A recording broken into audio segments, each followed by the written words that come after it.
I understand what to do. It's And all she about is brevity. closing $1 million property today, so maybe she doesn't need any practice. No, I totally needed practice. I just can't. I'm just having a hard time with this work home life balance, juggling these 5 kids at homeschool, and I just don't have. I don't. And when I'm I not can't doing even that manage stuff, one homeschool.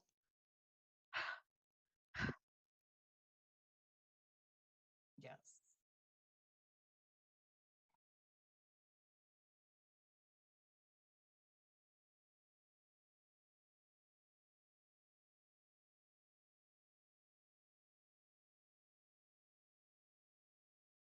Mm-hmm. I'm good. I'm good.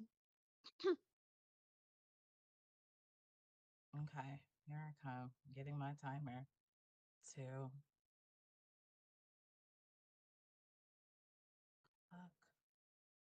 Okay, reset. All right. Ring, ring. Hello? Hey, Savannah, this is Naomi. Glad I caught you. You're still interested in selling your property on Main Street, right? Yeah. Okay. Well, I just need to ask you a few questions to see if we can make a win-win situation out of us buying the property. Fair enough? Okay. Okay. I'm pulling this up on my screen. Uh, so tell me, Savannah, what's going on with the property right now? Um, I guess it's a property that needs work. We were hoping to just find someone that can just take it on and purchase it as is. Okay, well, we definitely buy properties in as-is condition. Um, I can't help but notice, Savannah, a tone in your voice. Is everything okay? Um, I mean, no, this is causing me a lot of stress. So Owning I this just, yeah, property? yeah, I just feel like it kind of, What is the most stressful element about owning the property? Like, what is it about having the property that's getting you down? it's just you know, it just didn't work out the way we thought it was going to work out, and now we're just looking at our losses here. So we're hoping we can find someone that'll just take it off. It's a big burden on us right now. I noticed you said we. Who else are you referring to? Oh, my husband. Okay, so the property is in both of your names. It's actually just in my name, but Okay. Now you um, said it didn't work out the way you had hoped. What were your intentions when you got the property? we're actually trying to fix it up and put it on the market. Okay, so you were going to fix and flip it yourselves. Yeah, so right now it's kind of like I maybe I would say like halfway done, maybe a little bit more. So what went sideways with the project? Um, I feel like we just kind of like bit off more than we could chew. Trust me, I know all about that. I'm homeschooling 5 kids right now, and I don't know what possessed me to do such a thing, especially working from home myself. Um, okay. So how long have you guys had the property? I think it's been about 8 months now. Okay. Now, did you guys purchase that with cash? How did you buy the property? No, I actually inherited the property. Okay.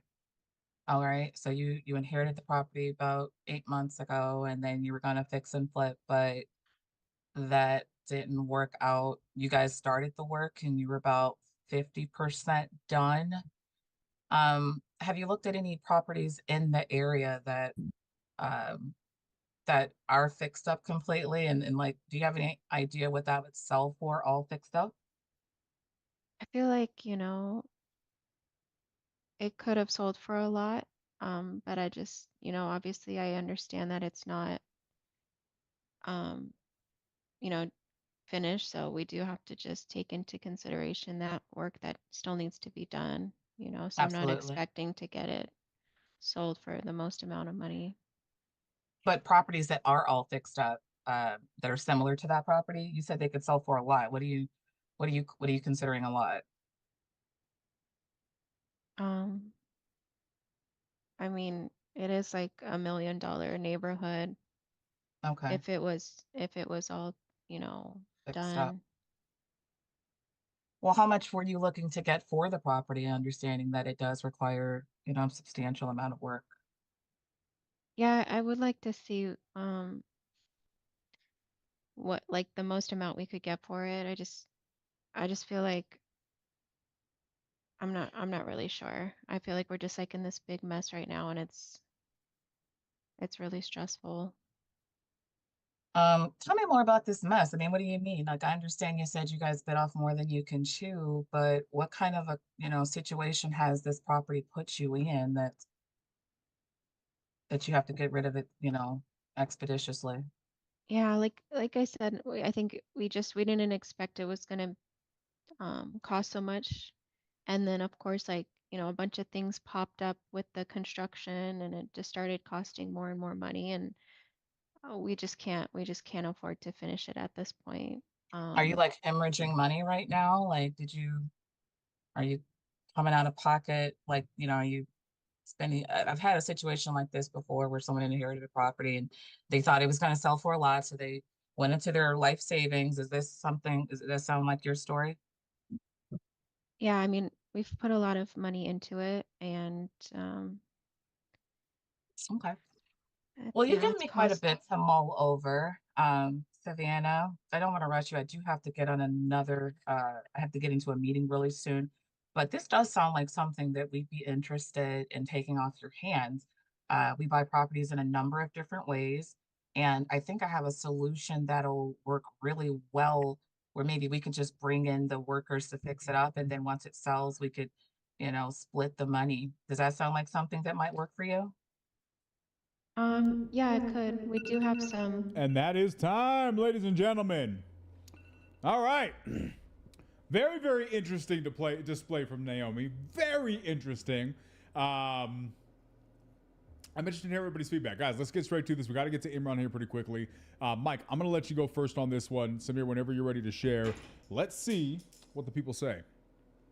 This was good. Naomi, you're good. You're good. I like this call a lot. So here's the deal. Your actively listening skills are phenomenal. Like they're probably the best that I've seen so far in the competition. You picked up on literally everything. You picked up on her tone. You picked up on all the little things that she was saying. You followed up on all those little things, and you got pretty much the whole entire information. You got if we were looking at the motivation here, seller inherited a property and tried to flip it with her husband. They got in way over their heads, ran out of funds, contractor put a mechanics lien on the property, and they just want out. I think, I don't think the mechanics lien is super, super, super important. So I would call it that you got like the majority of the circumstance that the seller was in, which is really, really good. Your intro. I loved your intro. And I was just talking to my team about this today, about our intro that we do in our team. And one thing I like to lead with is letting them know that it's not about me, right? I want to get them to understand that I am a buyer, right? But it's not about me. The call isn't about me trying to purchase their house. Okay. And that will set the tone for your rapport going forward. But it didn't even matter because you had the way that you asked your questions and how it came off so credible. That didn't even matter. So I'm not even gonna like go down a rabbit hole of that. Your intro was good. I'm gonna give the intro a 4.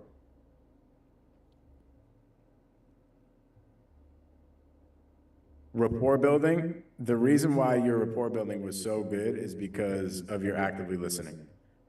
Like you truly were invested into Savannah's circumstance just by the little intricate details that you were following up on, and that's what really gave you some brownie points on the report. I think it's cool, you can talk about, your experiences and relating to the seller. That's obviously important. It creates a bond. But the fact that you were fully invested in the call, and what Savannah was going through, that's what really gave you some brownie points for the rapport building. So I'm going to give the rapport building a 4 as well. Fact finding and uncovering motivation, you know, I think you practically got everything. I'll give you a 4.5 for that. Overcoming objections. I'm going to give you a 4 for that as well. There weren't really any objections to overcome, but it was because here's why. You were controlling the conversation because of how good you were actively listening. So every single time she said something, you were able to ask an open-ended question right away instead of Savannah coming up with an objection for you. So that's what prevented you from having any objections, which is the goal. Like, we don't want to have objections. If we can avoid them, why not? I was hanging out with my pastor the other day, and he put up an Instagram post. He was like, ask me a question. You know how you can do that on your IG. And somebody asked, hey, what do I do in a situation where me and my wife are in an argument? And he showed me the question. I was like, well, first things first, your best bet is to do anything and everything you can do to not get in an argument. You know what I mean? Like, prevent it, and, you know, prevent those objections or whatever it is already in the future. And that's what the best salespeople do. So anyways, that's what I got for that. Presentation of solutions. So here's the deal. A lot of people in this competition so far haven't even got to the presentation of solutions, nor do they make it sound like something that the seller wants to have another conversation with, right? Just by the way that they present it. They're just like, oh, well, you know, I'm a cash buyer. Maybe I can buy your house. And then, you know, it's nothing that really sticks. I like the creative solution, right? I think it might be the option here. However, we have to figure out if that's the option first, right? So here's what I'm getting at. A lot of the times, if we just go ahead and pitch creative finance right away, or just something that might get the seller a little bit weary of like, I don't really know about that. I just want you to buy the house and I want you to solve my problem. That's what's going to set the follow-up for you, right? You want the seller to feel, especially in 6 minutes. If you only have 6 minutes, you want them to feel like, all right, yes, this is the person that's going to solve my problem.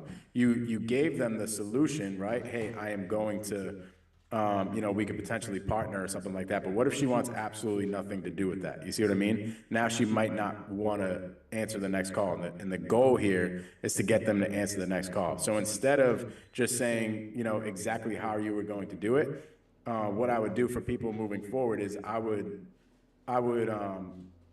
talk about how you are solving their pain rather than the actual solution itself, if that makes sense. And that's what's going to help people's solution really stick. But at the end of the day, I think you did a good job of getting there. I'll give you a 3.95 for the presentation of solutions. I actually didn't mean to say that. I looked down at the clock and I started freaking out. Like, I haven't presented one solution. And what I wanted to say is, it looks like, based on what you're saying, we could probably buy this a few different ways. Let me get back to my team on the best solution and then kind of like toss that out there as a thing too. But yeah, I like that. I didn't mean to say that.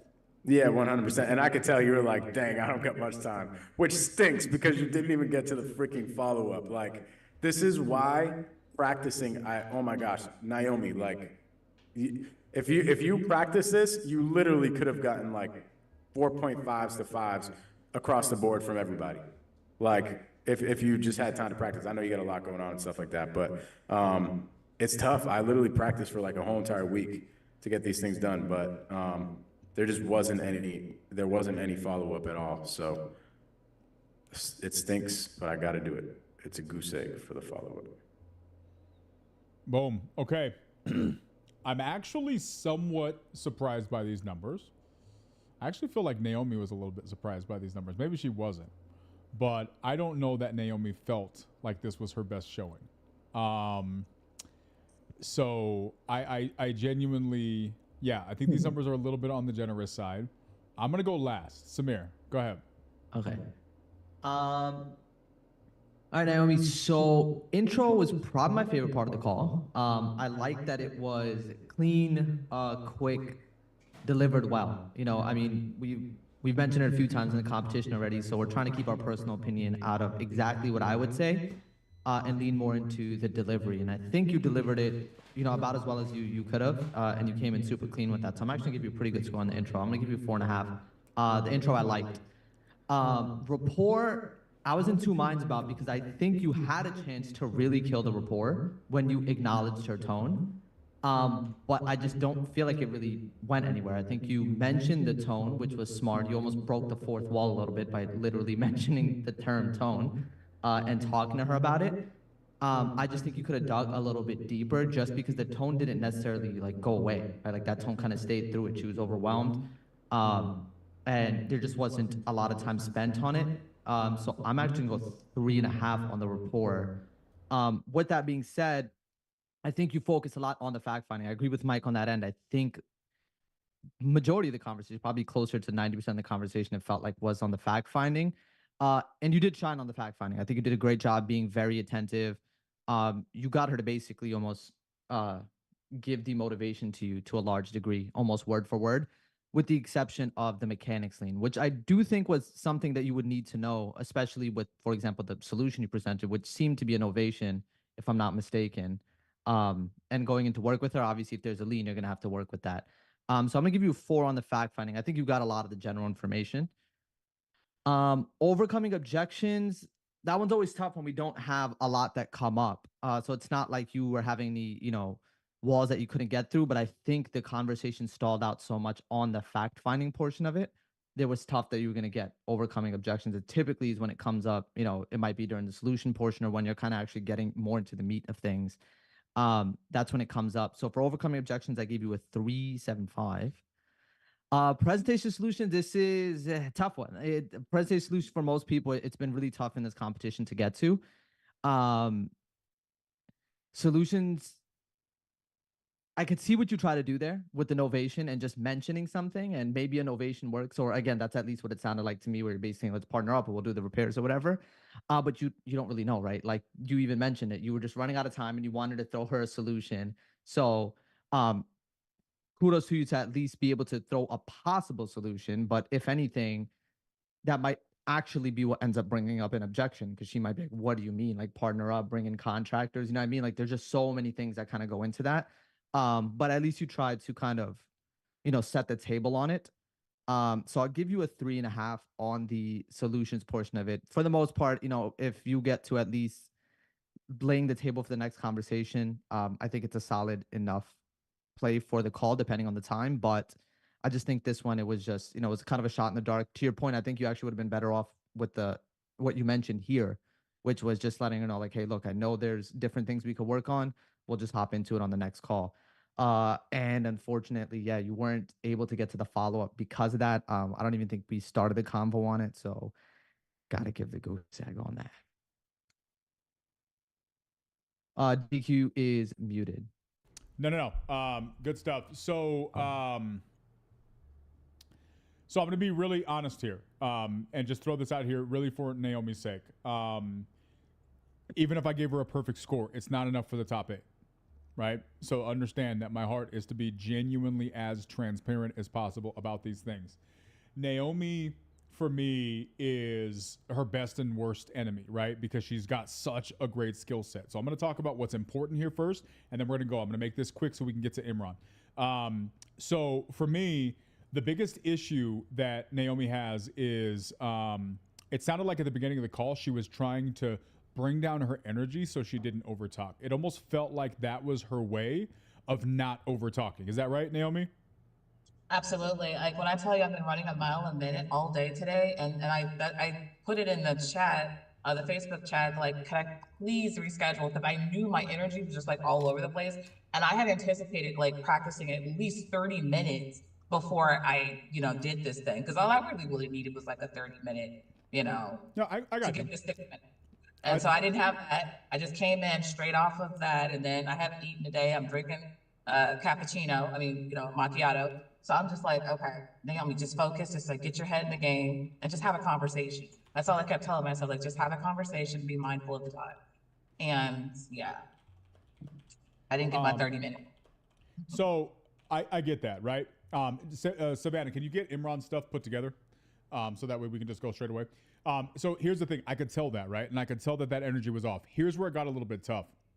I think if you have to choose between having the right energy or toning down your energy so that way you can not overtalk, I think toning down your energy so you're not over talking is a better fix for you than having high energy but over talking and losing the control of the conversation, right? If it's the lesser of two evils. Halfway through this conversation, at the beginning, it was good. The rapport was good. And then halfway, something switched. It was almost like you were annoyed to be in the conversation, right? I saw it in your face and then I immediately heard it in your voice, right? And I literally walked away because I was like, I don't want to look at her face. I'm trying to hear her voice. And you sounded like you were annoyed by some of the questions that she was asking, like, oh my God, can we just get to the point, right? And it just seemed a little bit rushed. And that's where the rapport started going downhill for me, right? I'll go through this. I'm going to give you a 4 for the strength of intro. I think the intro was decent. It was a little bit curt and a little bit rushed, but I think you got to the point. I don't think that's going to hurt anything, right? Rapport building, I'm going 3.75. I think you were asking her the right questions. It was the down, and I think that the way you paused and asked her what was really going on, I think that was a good start. That was above 4 energy for me, but then towards the end, it just seemed a little bit like that energy started waning away.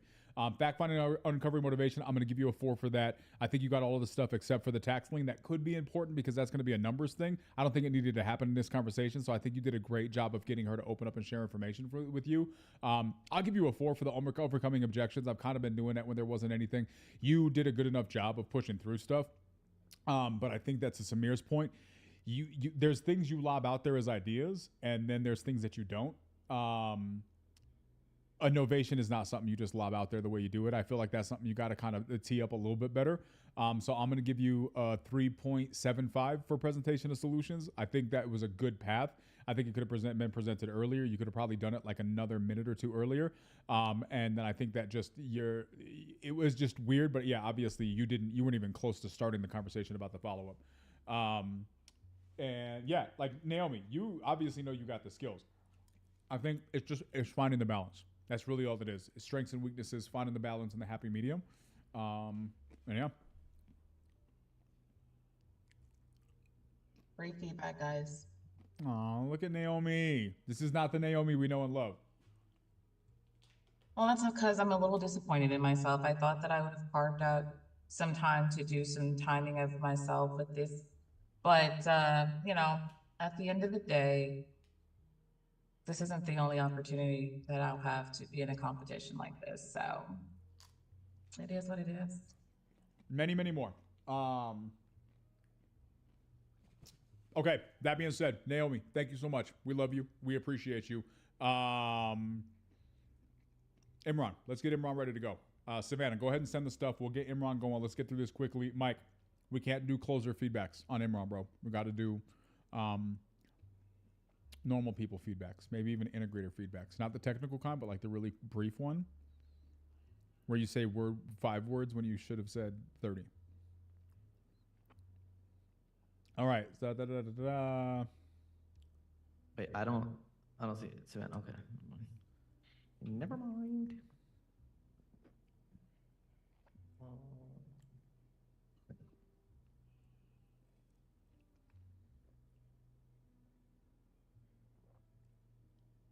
Okay, got it. Okay, that makes sense. That being said, Imran, I'm pulling the timer up. Mike, you good to go? You saw it?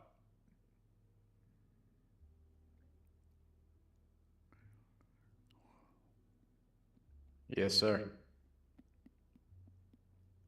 Samir, you good to go? Savannah, you good to go? Okay.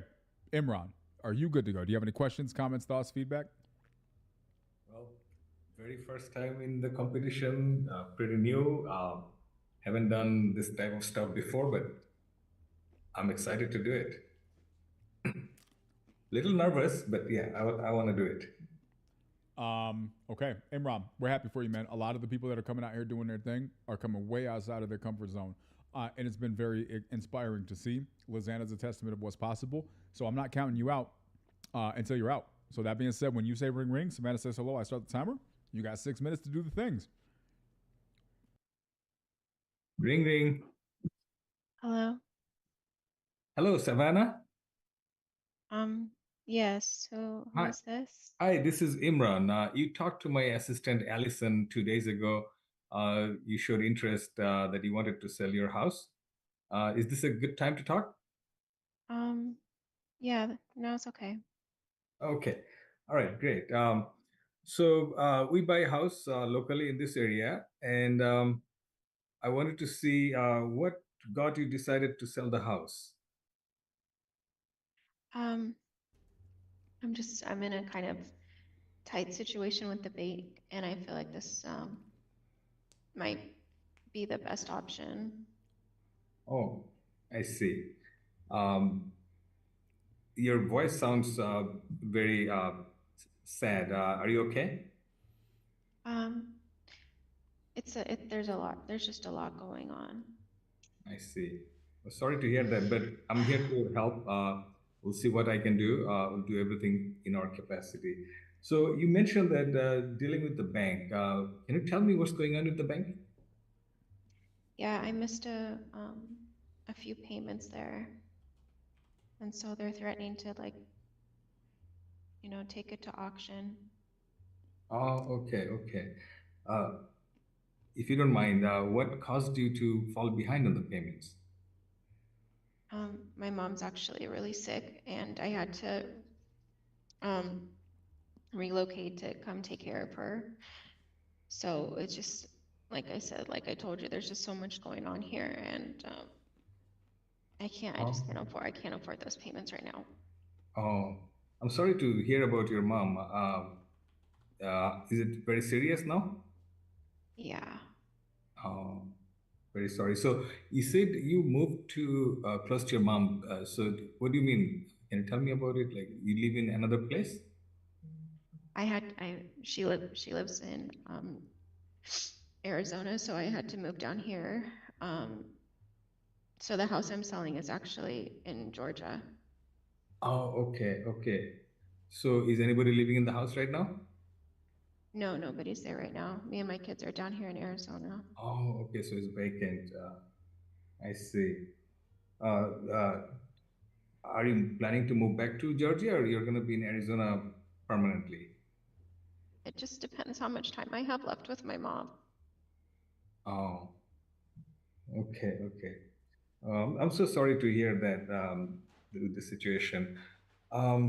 So as I said, we're going to do as best as we can. Can you tell me about the condition of the house? Um, yeah, it's older, so I mean, it needs a little bit of updates, but we keep it really clean, and it's a really good neighborhood. Mm, I see. Have you tried to sell it before? No, I wasn't planning on selling it. It just kind of Oh, you just moved, came to Arizona and now trying to sell. Okay. Um, so the condition, do you know how much work do you need? What type of work is needed? I mean, it's good condition. I don't think that it needs any work unless you just, Mhm. wanted to update or something, but I think it's fine the way it is. Oh, okay. Yeah. Do you So think you can help me? definitely, we're gonna do our best. I think we can help you. Who else is involved in making decision about this house besides yourself? It's just me. I'm a single mom. Oh, okay. Are you the only one on the deed? Yeah. Oh, okay, okay, okay. So how soon are you looking to sell? Any timeline that you have to sell it? Um, yeah, if I don't figure this out soon, the bank's gonna take it. Oh, okay. Has the sell date, is there a sell date yet from the bank? I think it said something about February 19th. Oh, okay. So we don't have much time, so we have Yeah. to move fast. I Don't just worry, can't, yeah. Savannah. Yeah. Mm. Don't worry, Savannah. We're here to help. We have done this in numerous cases. Even at the last moment before the foreclosure, we were able to stop the sale and we were able to solve the problem for the seller, and we were able to buy the house. So no worries.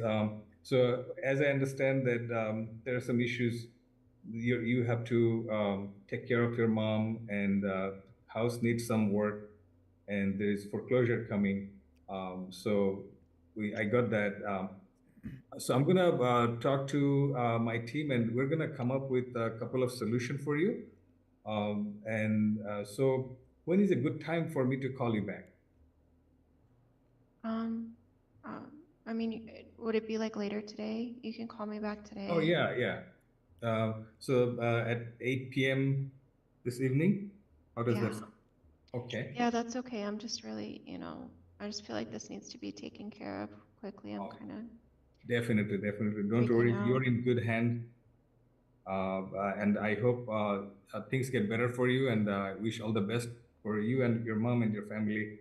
But we'll take care of it. So I'll call you at 8 o'clock this evening. Okay. Okay. All right. There we go. Even with a couple of seconds to spare. All right, guys, let's get straight to this. Imran's got about 5 minutes left with us before he's got to go do things. Mike, you want to go first? You want Samir to go first? Samir got it. Samir got Okay. it. Samir. All right, Samir got it. Y'all The right. tone, bro. Sorry, guys. Just a little leftover cough. All right, guys. I'm gonna keep it super quick. I'm actually gonna throw my scores in here first, and then I'll give you quick feedback, bro. I will try not to closure this up. Take your time. I really want to hear the feedback. Okay. I'm gonna Perfect. delay my thing few more minutes, but I do want to get feedback. Okay, perfect, bro. Intro. I started with a 3.5 on the intro, man. I think it was okay. I think the delivery could have been a little bit better. I think I don't want to say you necessarily stumbled into it, but you mentioned the thing with you spoke to Allison, you asked her if she was still interested in selling. I just think it could have been delivered a little bit sharper. But overall, I think it had a generally good tone. Rapport was a little bit tough. I think you were saying the right things, but there could have just been just a little more connection when you guys were talking. I think you did a great job, at least acknowledging, basically just asking her why she was sad. But I think your general demeanor and the way you ask, it allows you to ask that type of question because I think even someone like myself, I think depending on who asked that question and how it's delivered, that can even almost be like, what do you mean? Like, why are you asking me that? But I think the way you present yourself and talk, it made sense, the question. And you were able to connect with her a little bit. Fact finding, I'm gonna give you a 4. We never really got into, unless I missed it, the specifics of her leaving the business or anything like that. But I think you got the vast majority of information regarding the foreclosure, the loss of income. Well, not necessarily the loss of income because that came back to the business, but the foreclosure, her having to leave the state, her facing the stress of possibly losing the home. So I think you got generally most of the things that were available there. Overcoming objections, I gave you a 4. I don't think you guys ran into necessarily too much, and the tone has been mostly, if you're having good enough conversation and the objections are not coming up, a 4 is a relatively reasonable score there. And I think you handled the conversation well. That's why a lot didn't come up. Solutions, I'm gonna give you 3.5. Similar to a lot of the conversations, I think you laid the table to have a solution. You mentioned to her that you could possibly have a solution. You'll work with your team to have a solution. You gave her peace of mind on that end, but there was nothing really super specific that came up. And then follow up, I gave you a 5. I think you locked in the follow up super clean. You mentioned the time. You were good to go on the follow up. So that's my score. I'm gonna go a little stricter, not drastically stricter. I am going to skip the intro right now because I want to go to rapport because I think this is where the majority of this conversation lived. Imran, I give you kudos for your attempt at rapport, right? How have I been scored? How have I, right, Joshua? How have I been scoring rapport this whole time? I've made it very clear. It's not just the attempt at rapport. It's not just friendly conversation. It's also how does the rapport land?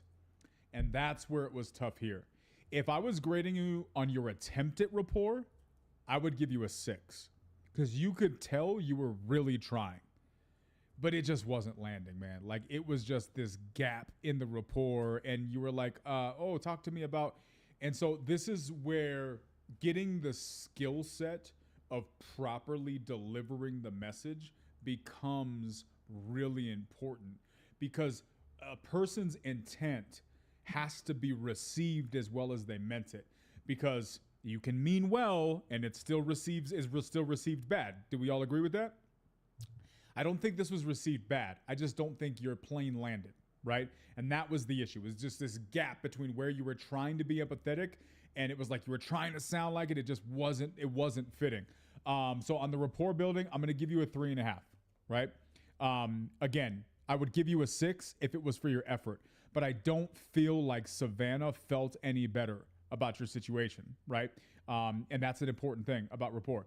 Fact finding and uncovering motivation. I think you got mostly everything. Let's pull up. Did you share the motivation here? Yeah. Seller parent had to move out because of a health emergency. You covered that at nauseum. Thus leaving for business. She's now faking foreclosure. Yeah, we didn't really talk about that. I'll give you a 4 for the motivation. You left a little bit. I do think that the information about her financial situation would have been a really big motivation that you missed out on. I probably should maybe go like 3.85 on the motivation.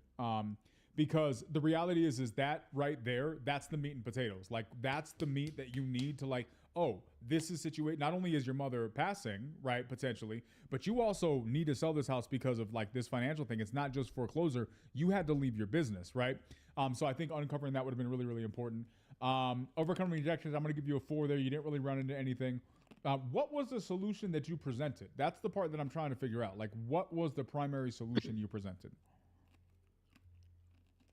Well, I did not want to tell her any solutions, but when I go talk to her later on, then I would bring up, possibly helping with reinstating the loan and get information about the loan, and see if does she need cash, how much she needs cash, and see if we can do a deal that fits her need.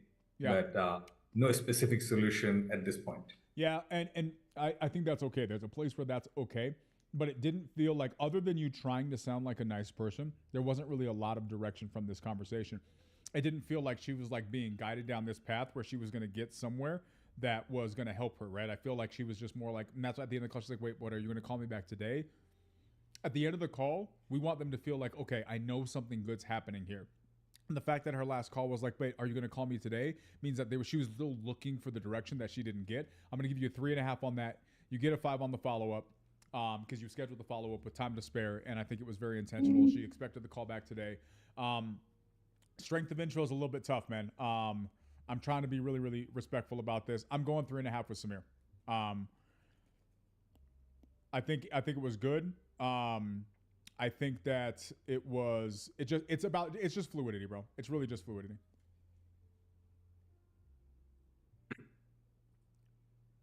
Love it. Imran, I'm going to go really quick because I know you got a jet. Strength of intro. I'm going to hang out with the guys, man, at 3.5. That's where I'm at. I think it just needs a little bit more work. You got a little. It was too what's that word? Compartmentalized. Is that how you say that? Compartmentalized. Compartmentalized. Yeah, it's a hard word. It's tough. It's tough. So here's the thing, dude. Exactly what Danny was saying. The questions that you were asking were good and they were done with good effort. There's another level. There's like who Imran is, right? I look at this graph. Think about, this is who Imran is right here. This is Imran completely out of character, and being out of character meaning like he's super low. Maybe he's depressed that day or whatever. And then there's Imran like at 100. And he's like freaking off the walls, super energy. You don't really want to be anywhere up here or down there. Nor, depending on your personality type, do you want to be right in the middle. Sometimes you just got to sprinkle a little bit of charisma on it, right? And if you sprinkled a little bit of charisma in this call on top of the right questions that you asked, I think that would have, really led to you making a good connection. So rapport building, I got to give it 3.5 too. Fact finding, that is a big deal, man. The fact that she left her business and she also has to take care of everything. I would have, if you got that, I probably would have given you a 4.5, but I got to go with 3.5 for that too. Overcoming objections, 4. Presentation of solutions, 3.5. I pretty much had the same exact feedback as Daniel, and 5 for the follow-up. Holy crap. Dang. That's a lot. Dang. Wow. Dang. Much Half more a than I point. expected. Here's the thing, Emral. Let me say this, man. For a person who is this far, guys, I'm gonna say this time and time again. Every single person who has not been listening to me say practice, do what you want with your lives, right? Like that's fine. But it is mind blowing to me. The people who are showing up and putting the practice in are the ones that are up here on the top half of this thing. And the ones that were supposed to be up here or not are the people that haven't. It just is what it is, right? Imran's been showing up to these practices. Imran's been to like 2 or 3 that I've done. I don't know what other ones that he's been to. Lizanne's been coming to all of the practices. Like these people are practicing and they're showing up. Imran, dude, for you being so contrary to this type of approach and not being a closer and a salesperson your whole life and coming from the background, dude, for you to be doing as well as you are and like being this close on so many areas, like you weren't like, holy crap, you were so far off. Like that was really bad. It was like, man, you're like this close. You're at the doorstep. Dude, it takes years for people to get that good. It takes a long time and a lot of practice. The fact that you've come this far in what, 45 days? Like at most? Bro, Yeah. there's no question that as good as you want to get at this, you'll get good at it. And bro, especially with your skill set and your capacity to be, you know, as and smart as you are and have your backgrounds in other areas and being able to run the numbers and do all the things, dude, you'll be a force. Keep this thing up, man. And you're gonna be a force to be reckoned with. So good stuff, man. Thank you so much. This afternoon, Bill Fisher, he's on the call. He's going on the competition today. He called me up and he did a couple of role playing with me. We did it together, and that really helped because I really didn't have much practice. I've been listening, but with him, doing the 2 calls really gave me a little bit more fluency to this. So, that helped. It's good stuff, job, man. Yeah, dude, I'm really excited. That's been the best thing for me so far in this competition is seeing the newer people get outside their comfort zone and then just also do so well as a result. And for me, you did well. No, thank you very much. I mean, first round, I did not even win anything because I had no idea. I just recorded a call and then I got the golden glove. So that gave me encouragement. And then putting my name today, I'm like, okay, what do I need to talk about? What do I need to focus on? I've been listening to it, but I'm writing it down. And then with this role play with Bill, that pushed it. So I'm very happy. I'm surprised to get to that point. And thanks for all the feedback I've been getting from all the Zooms that you're doing. No, 100%, man. That's what we're here for, bro. I think you should go and enjoy this basketball game tonight with your shoulders back, man. I think you deserve it. It's going to be really, really fun to kind of see what this journey looks like for you going forward. Thank you so much. Awesome. Thank Appreciate you, man. Appreciate you. All You're a right. beast, bro. Savannah Banana. Can I call you that? It's a cool nickname. I think that's cool, right? Do you think it's cool? Savvy B. Savvy B. I have so many nicknames. Savvy B. What was the name that your mom was going to give you and then she ended up not giving you? Can we talk about that? We're not talking about that. We're not talking about that. That's Okay. so embarrassing. I'm gonna need to know this information. My dad was adopted. His birth name was Dallas, so they were gonna name me Dallas Blaze, and it just didn't sound that Dallas Blaze ladylike. is fire. Hold on. Bro. I was about to say you kind of missed out. That's fire. I like Maybe Savvy for like B, an though. Savvy- OnlyFans name, I was gonna like say, totally. Tad bit of stripper energy, just a little bit. It is. It definitely is. I'm not going to say what I said when she first said that, but there are certain industries where that name would do very well. Sales nonetheless. Sales. Who's Sales, your right? representative? It's Dallas Blaze. You're definitely buying. Who Yeah, says no whatever to it Dallas is. Blaze? Sign me up, buddy. I love that. I like Savvy B though. That could be like Savvy a Yeah. B's fire. That's a rapper name. name. That's a rapper name. Yeah. Savvy be selling. Let's Savvy? go. Let's go. Savvy B sound. I like Top it. 2 savvy. All right, Savvy B, hit us with a bar and show us what order the rest of the people are going tonight. I don't even know if Kevin and Theo are going to participate in the rest of this competition because their consistency level has been about as good as Samir's ability to respond Hey, to text bro, messages. I'm right here, bro. Come on, Oh, man. there he is. There he is. Don't do me like that, There man. he is. All right, let me get him up here. Let's. My goal is to see if he stays. He's spotlit now, so we go see how many times he leaves and re-enters this thing. I be seeing Kevin's name in this chat. He left the chat 18 times a night. So he's at the DMV. He's definitely. I Are was you at at the the DMV. DMV right now, bro? Hospital lobby. I'm in the brokerage. I'm in the brokerage, Oh, bro. okay. I thought you were at the DMV, man. Okay. Oh, All right. That okay. too look like Class the window, class window. DMV. So we got Kevin Brooks, we got Bill, and who else? Well, there was one more person, was there not? DQ had done. I think Savvy B wants to be I'm hosted. wondering possibly. if she wants to be hosted. That's the anybody one in the chat if you think Savannah wants to be hosted. Wait, how should I spell savvy? Should it be Savvy or Of course. Yeah, Was there another one? Savi? Like Savvy. that looks weird. That looks real weird. I just asked out loud who else is going tonight, and Chris legit just sat here with his mouth shut, didn't say nothing, even though I know he's on the list. One. He said I'm here, but your mic all the way didn't work. I just had to read your lips. Still didn't hear you. I appreciate the effort though. You got you. No, you'll get there. Ashley may or no, remove Ashley. I'm not sure what Ashley's doing tonight. We'll see. Oops. I mean, how many people we haven't gone Monday? That's the last day. I may extend it to Wednesday. DQ Wednesday. redo. I might Wednesday. That's how they say it in the South. Wednesday. Yeah. They want me. Y'all want me to do my replay? Just make sure Jeff isn't around because you know Jeff and Cassandra gonna try to snipe me for my points. Give DQ only yes men.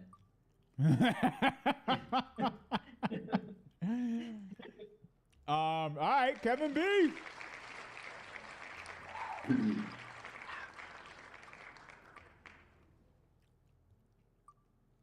All right, Chris. And then we got Bill is obviously by default the final player tonight. All right, guys. So this is how we're gonna wrap up the evening. We got 3 people going. Kevin going first, then Chris, then Bill. Same formula. Their job is to make it to the top 8.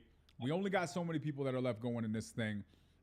Mike, at this point, man, I don't even know mathematically. Are you concerned that you moving from your spot, or are you just booking your ticket at this point? Nah, dude. Hey, listen, I don't downplay nobody. Okay. And like, Okay. I don't downplay nobody. You never know. That means that the next 7 people that go are going to have to get greater than 80 points. Listen, bro, I don't downplay nobody. All right, I respect it. Anything can happen. I like it. I love the humility. Mike's like Darwinist scientific theory, always evolving. So Kevin, you guys came out the blue, right? You have not been as present in this competition as you guys should have been, developing a brand and a reputation as you guys should have been, because you were off doing other stuff. I respect it. Handle your business. But what you guys did do is come into these tryout rounds and made everybody put some respect on your name, right? Not just you, but your partner and your integrator. Don't even know where that dude came from. He somehow is still in the top 8. Don't know what happened there. Shout out to all the integrators out here closing deals. How you feeling, man? It's been an interesting evolution. Are you thinking? Are you booking your tickets to Arizona? Are you not sure? How are you feeling about this? I already booked my ticket. Ooh, okay. Hey, but wait a minute. I'm not trying to just talk junk crazy like that. I'm already going to the golden ticket event. Okay, so logically, for a very tangible reason, you already booked your ticket. Okay, got you. But it's a flex too. It's a flex if you didn't add the rest of the information. Okay, well, you know what this is. Obviously, Savannah, for everybody who's watching this who does not know, if you guys saw the random picker wheel that Savannah used to select who's going, she also uses that random picker wheel to select the motivation that she sends to us as judges. She also uses it to select the personality type that she's going to be playing. So none of this stuff is planned. It is all random. That has played for people, that has played against people. I believe there are people who are not making it to Arizona because the wheel worked against them and they weren't prepped. I believe that it worked for them, and for some of them, we talked about this Friday on Lizanne, and they capitalized like crazy, and that's why she's in first place. Best case scenario is be as prepared as possible for all situations that get sent your way, and you don't have to worry about that. But now you guys know what's happening in the background. That being said, Kevin, she's going to be randomizing all the things. Savannah, did you already send this? Yep. Do you need it again?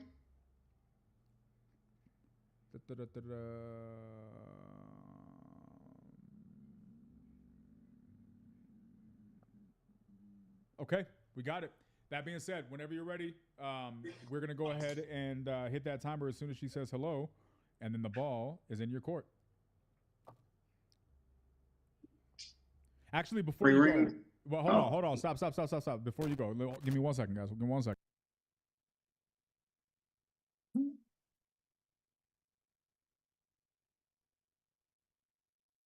All right, go ahead. Do your thing, man. Ring ring. Hello? Hey, Savannah, this is Kevin Brooks. How are you? Good. Excellent, excellent. Hey, I was actually giving you a call because you spoke with Vanessa about your property on Main Street. Are you still looking to sell that one by any chance? Um, I'm not sure. Okay, you're not sure? Okay, well, what's got you still on the fence? I just, have been trying to figure out all my options first. Okay, so you're trying to figure out all your options in regards to what exactly, if you don't mind me asking. Just like figuring out if I should sell or if, there's anything else I can do here. Okay, okay. It sounds Sounds like like, sorry, go go ahead. ahead. I was just gonna say, well, it sounds like that you have a situation and selling may just be one option. I mean, could you tell me more about that? What's going on? Yeah, I'm just trying to figure things out with the bank. I did, fall behind a little bit on the payment, so I'm just trying to work that out and seeing if I should sell or, what I can do here. Okay, okay, I understand. I understand. I've helped people in the past, it's with something similar. I'm not sure if this exactly applies to you, but if you're kind of behind on payments and like a pre-foreclosure situation, well, let me just ask, is that the case? Yes, it's facing foreclosure right now. Okay, it's facing foreclosure. Okay, well, we actually help people avoid the auction. We actually have about 8 different ways. Some, you may qualify for. I just kind of figure out what's going on. If you don't mind me asking, um, when is your auction date? Um, it says February 19th. February 19th. Okay. Okay. Well, we got a little bit of time. Typically, we have about a 90% rate to where we help people avoid the auction if they're at least a week out, and you have several weeks, so that's good news. Have you tried doing a loan modification with the bank already? They said I needed like income or something, which um, that's kind of not the best right now. But do you have is there any other options besides doing the loan mod? Like, what do you guys typically do? Yeah, so we do have other options. You did mention that your income is not the best. Are you currently employed, or did you just not qualify as far as your salary?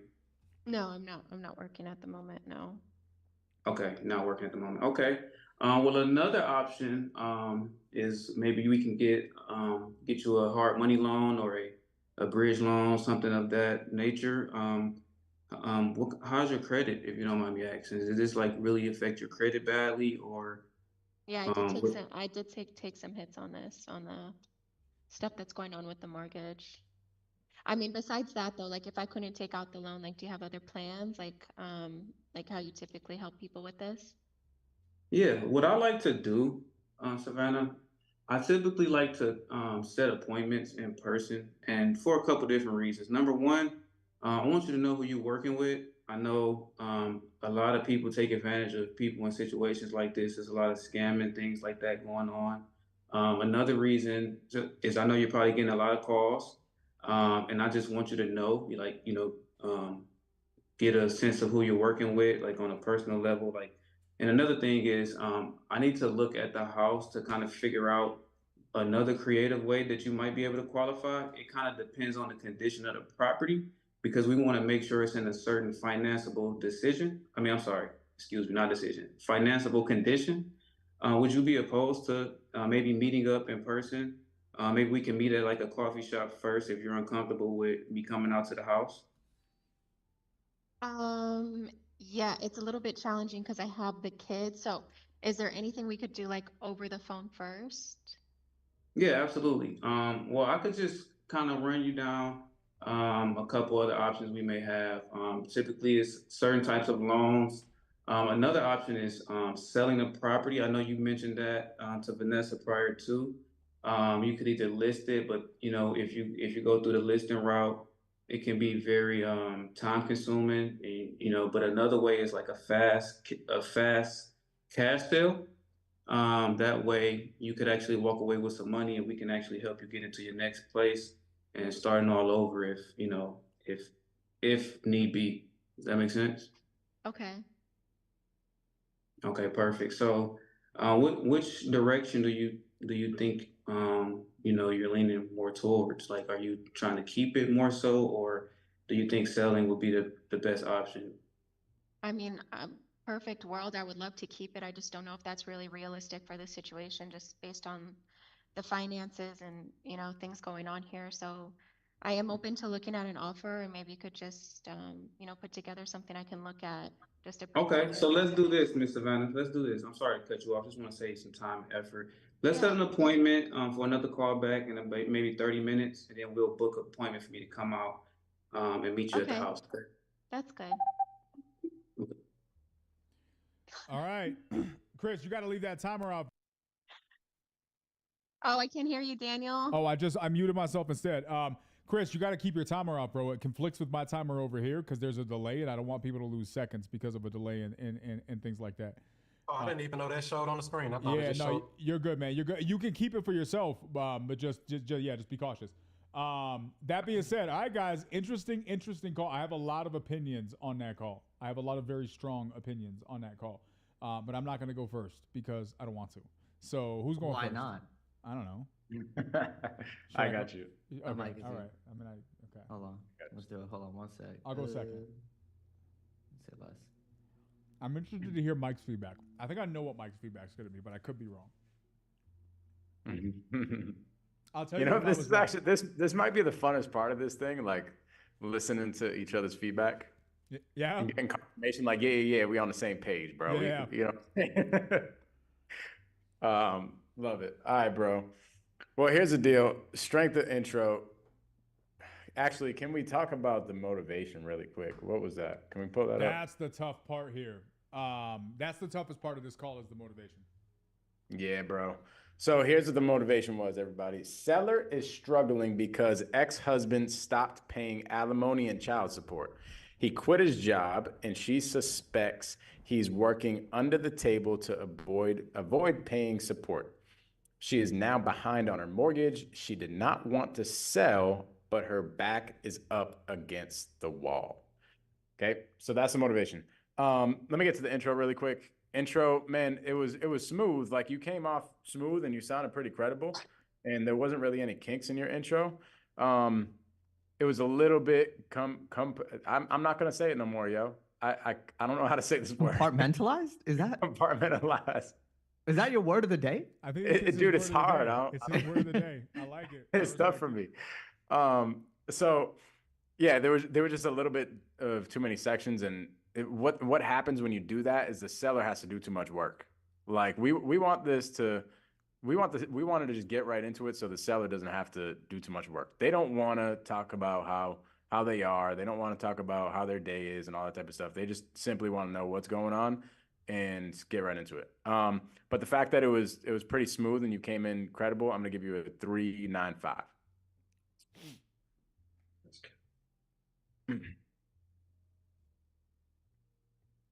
Rapport building, man. Wait, Mike, my fault, bro. What was the number you gave on the intro? 395. 3.95. 3.5 or 3.95? 3.9. Oh, 3.95. Gotcha. He fiber blasted his ears, so he's having a hard time. Oh my god. I'm sorry, y'all. My phone keeps going off. So, bro, rapport building. This was tough, dog. Tough, man, because I think what really hurt you with the rapport is just talking about everything that we could do and you talked about us and what we had to provide probably 75 to 80% of the call, right? When it should be flip-flopped. in this, so let's think about this. The goal, one of the main things that's going to get you a good score in this competition is uncovering the motivation and building a rapport with somebody, right? So with that being said, if you go back to You Can't Teach a Kid to Ride a Bike at a Seminar, he talks about, hey, in the rapport stage and in the fact finding stage, you're talking 30% of the time and they're talking 70. Okay. And that's cool for a percentage standpoint, but why? Why is it those percentages? It's those percentages because all you're doing is simply actively listening to what they're saying in their circumstances, right? We didn't even really get into their circumstances at all. It was just like, oh, there's a mortgage. Now I become the expert and I'm going to tell you exactly how you overcome what you're going through. And it was like a machine gun that was sprayed at her. And she's like, well, you could do a loan modification and you could do this and you could do that and the other. And she's just like, dang, um, I don't even have a chance to bond with this guy. You see what I mean? So that really hurts you on the rapport building. So, man, I am sorry to do this, bro, but I think we got to go at 2.5 for rapport. Wow. I mean, I can. Oh, I ain't gonna say nothing. Go ahead. Fact finding and uncovering motivation. Man, you got obviously it's important that we got the auction and that was going on. And actually you got more about that situation than was even on the board. He got more information about stuff completely unrelated to the motivation, right? So Right. he got very little of the actual motivation, but he got an equal amount of stuff that was very important, unrelated to what was typed, right? That's where I was tough with this thing because I think he did a good job on fact finding. He did happen to miss the stuff that was typed out. So that's where it's a little bit tricky because he got way more than was required, but just didn't get what was required. Right. And that's what's so tough. But dude, let's think about this. In order to present the best solution to somebody, your solution is based off of the seller's pain and motivation. You see what I mean? The solution isn't based off of our expertise and what we can accomplish. You see what I'm saying? So the real motivation, yeah, she's going through the mortgage. I mean, she's going through the foreclosure potentially, but the real motivation, like the emotional part of it, and that's what gets people to sign a deal. It's the emotional part of it, right? And I think for this personality type, she was emotional. She would be making her decision based off of emotion. So when we go to present the solution to them, we have to make sure that we're showing them that we are going to solve their emotions. You see what I mean?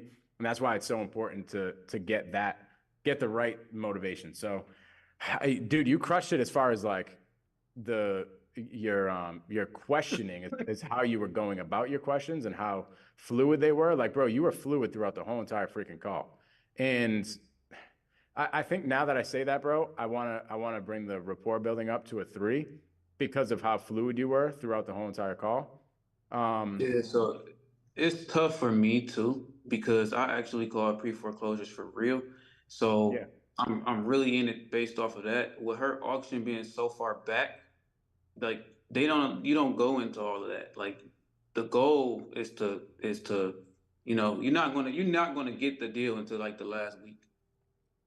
So for me, my strategy is an in-person appointment because now it's kind of like door knocking, how the door knockers win over the callers. So what I'm doing is I'm calling and then getting the appointment. So I'm not going to their door as a cold door knocker. So that's my strategy. So it is tough for me too. And I Yeah. never, I can't get all of that. Like the things that's on the board that she was going through, I think a very small percentage of people are calling pre-foreclosures, getting that out of them on the first call when they getting all these calls. And so I just focused on helping her keep the house versus the cash offer. Yeah, hold on to that Yeah. point because when I give my feedback, I'm really, really looking forward to responding to that because you make really good points, Kevin. Yeah, no, that is a good point, 100%. But here's the deal. You set up an appointment with this lady for tomorrow, and somebody else comes in and has a conversation with them in an hour or two, and they are pulling on her heartstrings. They're gonna get a deal signed before you even get to the house. You see what I mean? And it's the emotions that get somebody to sign a deal, if that makes sense. It's the Right. emotions And it's not, and we're not here to manipulate somebody's emotions, but we're here to simply tell them like, hey, I'm here to make your emotions at ease. You want to give place for their emotions Right. and let them know they can be a Right. part of the conversation. And I actually set the appointment for 30 minutes from that call because I was running out of time. So I wasn't calling her back Nah, tomorrow. dude, you crushed Calling it. her I'm gonna give you for a follow-up. You got an on-site appointment, bro. I'm gonna give you a 5. Like that's good. But as far as fact finding and uncovering motivations, man, I gotta give it 3.5. Just because of that, the emotional part of it, like the reason why she would really sign a deal, it just wasn't there. back. Overcoming objections, dude. I think you sounded really credible. Didn't really have many objections to overcome. Actually, she did start controlling the conversation a little bit by asking you, "Well, how would you do that? How would you do that?" And you handled yourself. So I'm going to give you a 4 on that. And presentations of solutions. I think you did a really good job of being the expert. I just don't think that being the expert is going to. I'm not going to say it's not going to get you the deal, but I think being the one that can build rapport over the emotional part of what she's going through is going to get you the deal over anything else. But presentation of solutions, because you presented a lot, and I think at this point she's like, well, this guy knows what the heck he's talking about, and he's talking about all these things. He definitely can potentially solve my problem. I'm gonna give you a 4 on that. Appreciate it. And then 5 on strength and follow-up. All right. I'm gonna break down. This is why I said I had a lot to say about this call. I'm trying to be as brief as possible, but here's the situation, man. You make a very interesting point, and I'm gonna start from your point. Can you guys hear me? Okay. Yeah. Yep. So I'm gonna start from your point, right? It's very difficult that a small subset of people could get that information on the phone in the first couple of minutes. I'm gonna ask you a question I already know the answer to, and there's a reason I'm asking this. Kevin, in your experience, do people who become successful by doing what everybody does, or by being able to figure out how to do what few people can do? The second one. Right? And which one do your goals align with? The second one for sure. Then why are you making space and, pardon the word, but excuses to stay in the first one when it comes to your conversation skills? Because whether you realize it or not, that's what you're doing. Right? Now, Okay. So now that leads to my second point. This right here, guys, hear me well. This right here is exactly why I don't like sales processes. Clip it, write it down, tell your aunties, this is why I don't like sales processes. Now, I teach sales processes in my coaching, but then I also teach how to move past them. Because diapers are good, but just for a season. And if you live your whole life wearing a diaper, you're doing what feels safe, but actually isn't serving you and is making things more clunky than they need to be. And that's what a sales process is. Sales processes are the training wheels on a bike, but grown folks shouldn't be running around here with training wheels on. At some point, you got to take those things on and learn how to get past from the safe process and learn how to navigate real human interaction and communication. And that was what I heard here. When I heard an open door for a personal conversation, you filled that space with a process-based question. And every time you did it, you heard a bigger and bigger gap developing between the rapport. And she felt like a person on the other end of a customer service line, getting all of the box ticked, but not actually having a conversation where she was getting her problem solved, right? And that's the problem with a sales process. They're a great place to start, but it's not where you should aim, right? Perfecting a process is not what you should aim at. I know there's a lot of coaches that teach differently. That's fine. They can do that because I understand their logic, but I also understand what's past that, right? Because I've been doing this for a very long time. Now, that being said, that's what I hear when I listen to you. And I was concerned about this at the beginning. If you remember, I actually said this. I don't know if your process is going to help you or going to hurt you in the future. We will see. And today, the way the random picker wheel landed, it did not help you. Kevin, if there's anything I would give you as advice, bro, learn, find whatever you got to find, connect with whoever you got to connect with to learn what's past a sales process. Because you are doing the work The fact that you guessed, and you didn't guess, but the fact that you randomly out the blue said, do you mind if I ask if this is pre-foreclosure, tells me you do this, right? That was such a random question to throw out there, unless you know what you're listening for, right? So a person who's doing this as much and as consistently as you're doing this should be way past the sales process, bro. And just nobody's telling you that is what my concern is. So that would be my advice if I have to generalize. I don't have a sales process for pre-foreclosure. Everything that you said in your conversation sounded like a variation of every sales process I've ever heard. So let me ask you this. Where did you learn how to have conversations? How did that start? Where did you first learn how to, did you just start calling people and figure it out? Or did you listen to people, right? Like I heard you use the Yeah, Chris I Voss listen to line people. in there.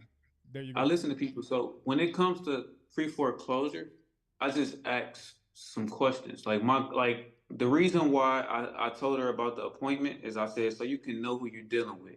You know what I'm saying? My whole connecting is with the person and is with the person in person, if that makes sense. So that's why I went Sure. that route.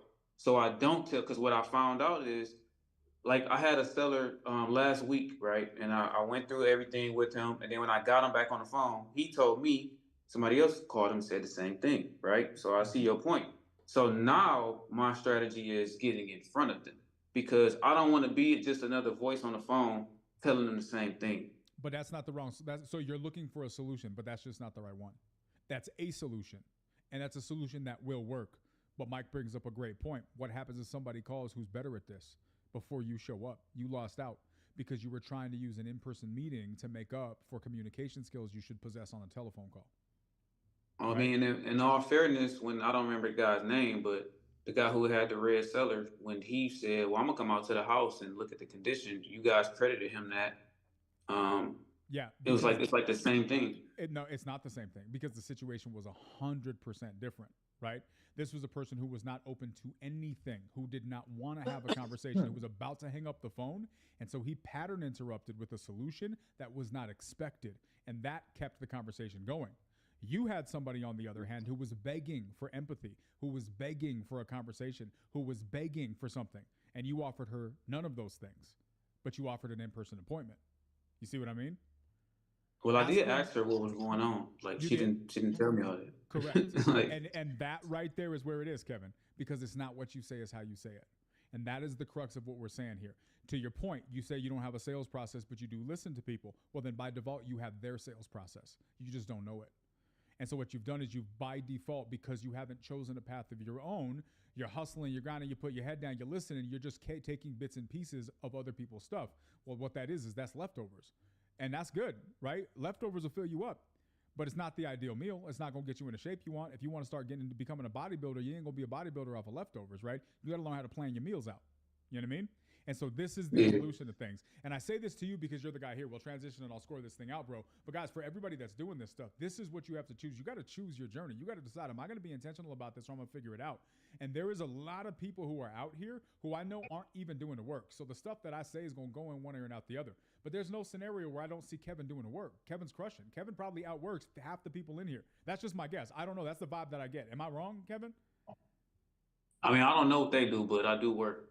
That's it. And that answer tells me everything, bro. So what I'm saying is that if you take and start becoming intentional about your conversations, you will realize there is a superpower behind your words. If you learn how to use them intentionally, you just got to learn how to do it. Because I promise you right now, put me on the phone with anybody you schedule an appointment for, 8 times out of 10, I'll get them to sign with me before you show up.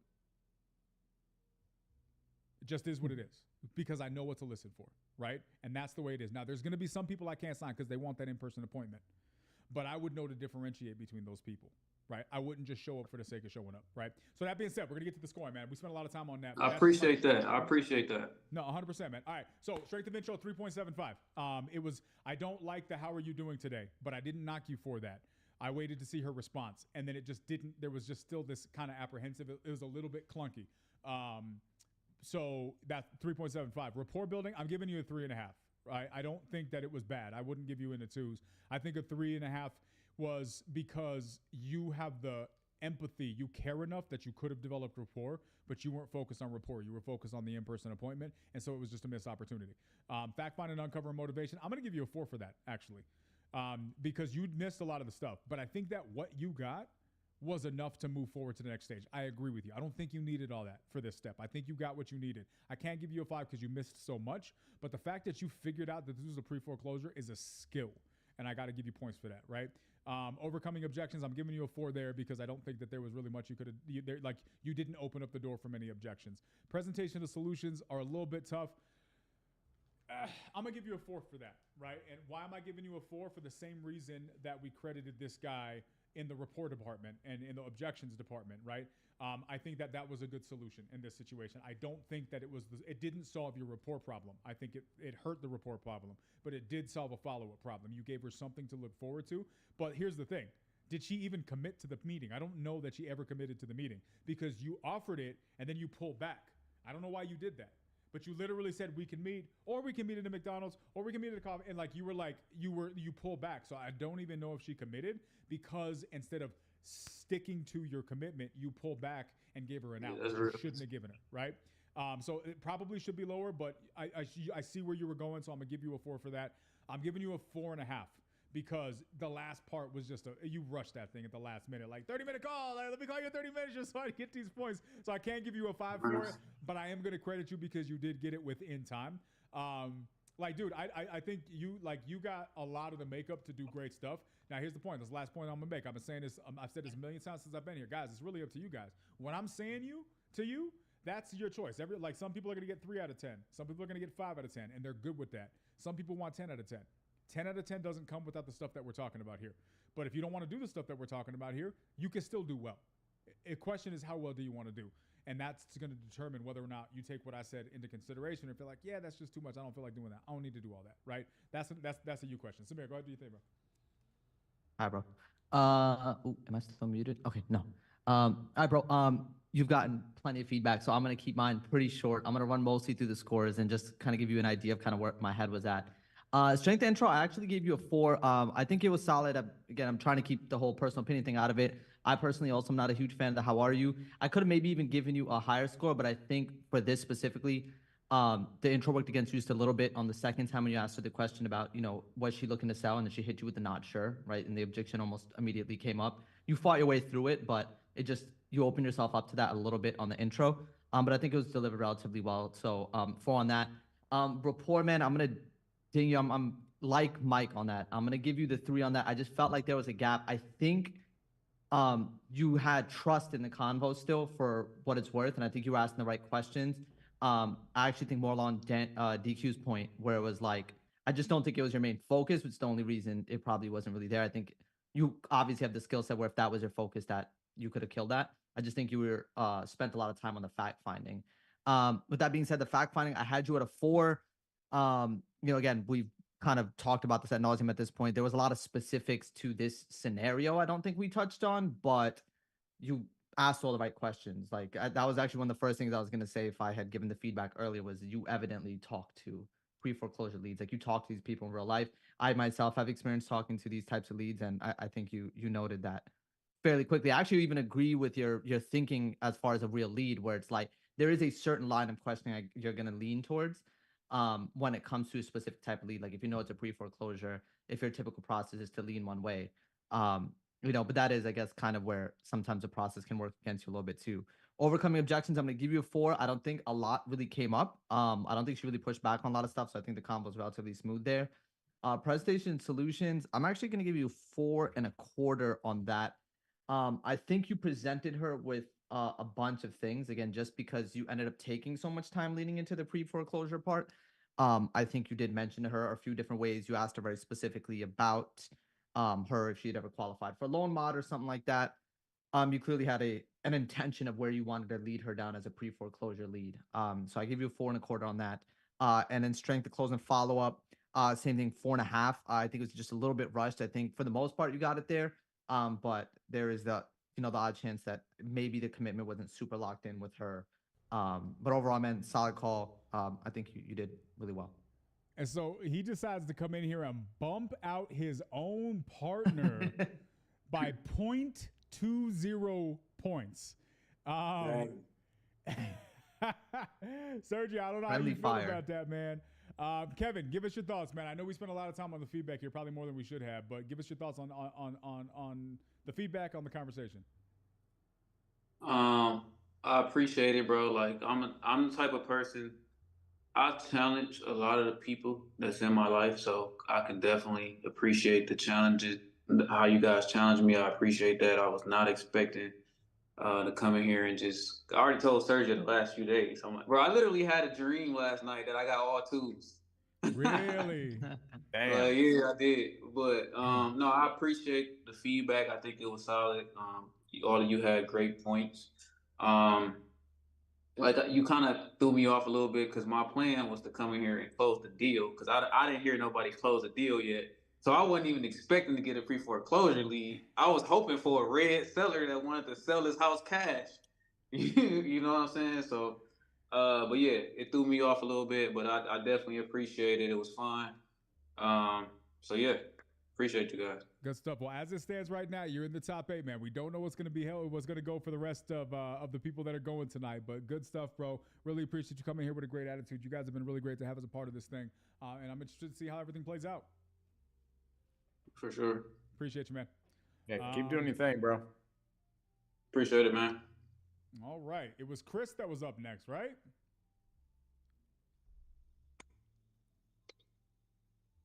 That's right. It's on. What up? Let's go, ladies and gentlemen. Chris Monroe coming out of the STL, I believe is the location, correct? That's right. STL. Unless you're a short-term lender, but that would That's make it. much. No. Okay.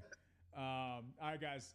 You know what it is, Chris. You've been doing this thing. You've been seeing this thing. Do you have any questions before we go into the thing? Is it possible to ever get fives on that stuff? Because I know they don't get five only on that one on the bottom, but is it possible to get fives on anything? Yeah, if you get a 5. Okay. You get a 5. That's all you got to do is get a 5. Boom. That's it. That's it. It has happened, and it will happen again. Savvy B, do you got your situation put together? All your ducks in a row? Do you see it? Where are your ducks? Let me find your ducks. Hold on. Ooh, there it is. All right. Da, da, da, da, da. The amount of times I almost start reading this thing is crazy.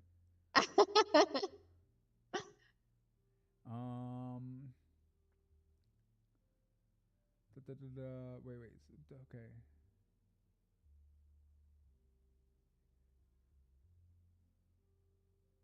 Okay, I like it. Good stuff. Samir, Mike, you guys good to go? I got a thumbs up from Samir with his little dainty, delicate hands. Oh, my bad. Yeah, I'm good. All right, cool. All right, guys. Chris, you know how this works, right? Sure do. All right, man. Whenever you say ring, ring, ball's in your court. Ring, ring. Hello? Hey, Savvy B, this is Chris. I was following up with you in regards to the house you were selling.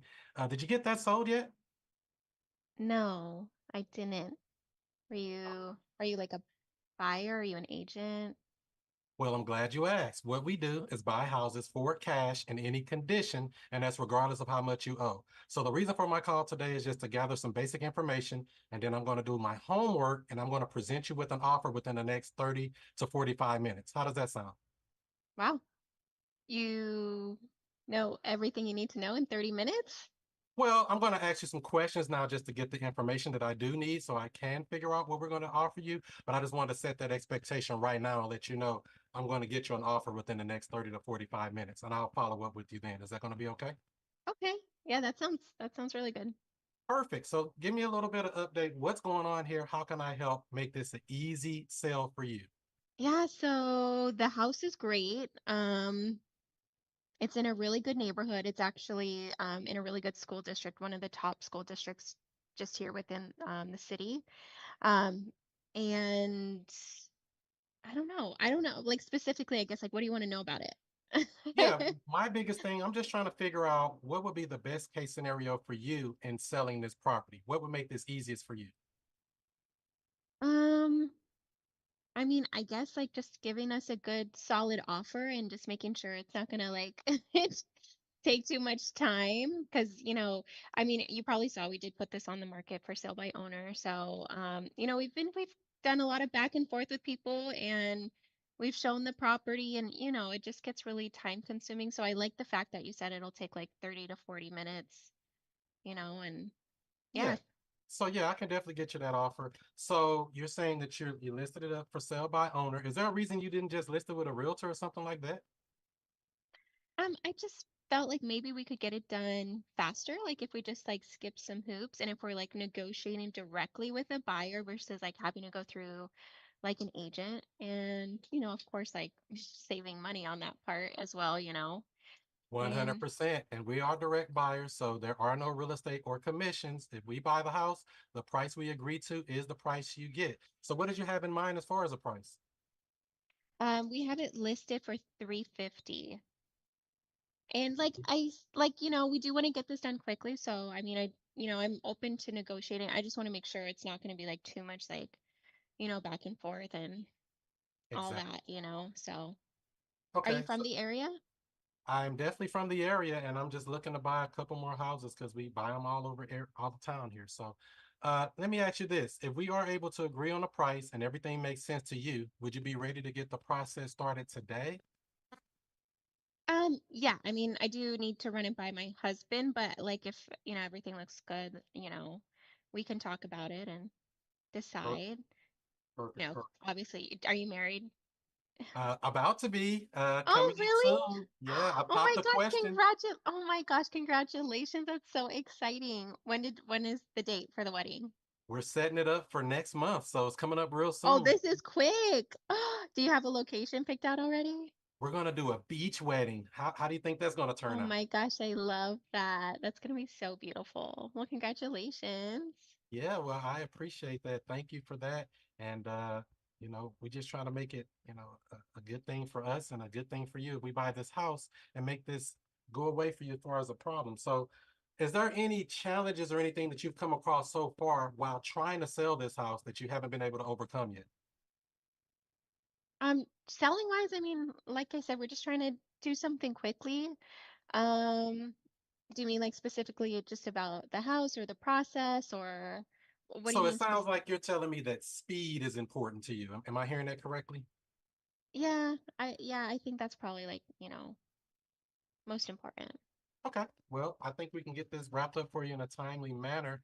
So you were looking to get the price you wanted, your husband. Now, will your husband be available when I call back in about the next 30 to 45 minutes, you think? Yeah, I mean, I could get him right now. Okay, perfect. Because I'd like to get him on the phone as well, make sure we answer any of his questions and see what we can do as far as, solving your problem. So we have a couple of different ways we can help you. A cash offer, as you know about. We also offer creative options as well, which I can go over when we get on the phone with your husband, just in case he has any questions about that as well. I think I have pretty much everything I need for now. Do you have any questions or anything for me for now before I let you go? Um, I'm not sure. I guess we'll just talk when you call back. Is there anything like you need from my end or anything else you need to know? Just long as we're solving your problem and the price and the numbers make sense for both of us, we're ready to move forward. I think I have pretty much what I need for now. I just want to make sure it's a good situation for you guys. Okay. Now, did I catch everything? Is there anything else that I need to know about this property or this situation?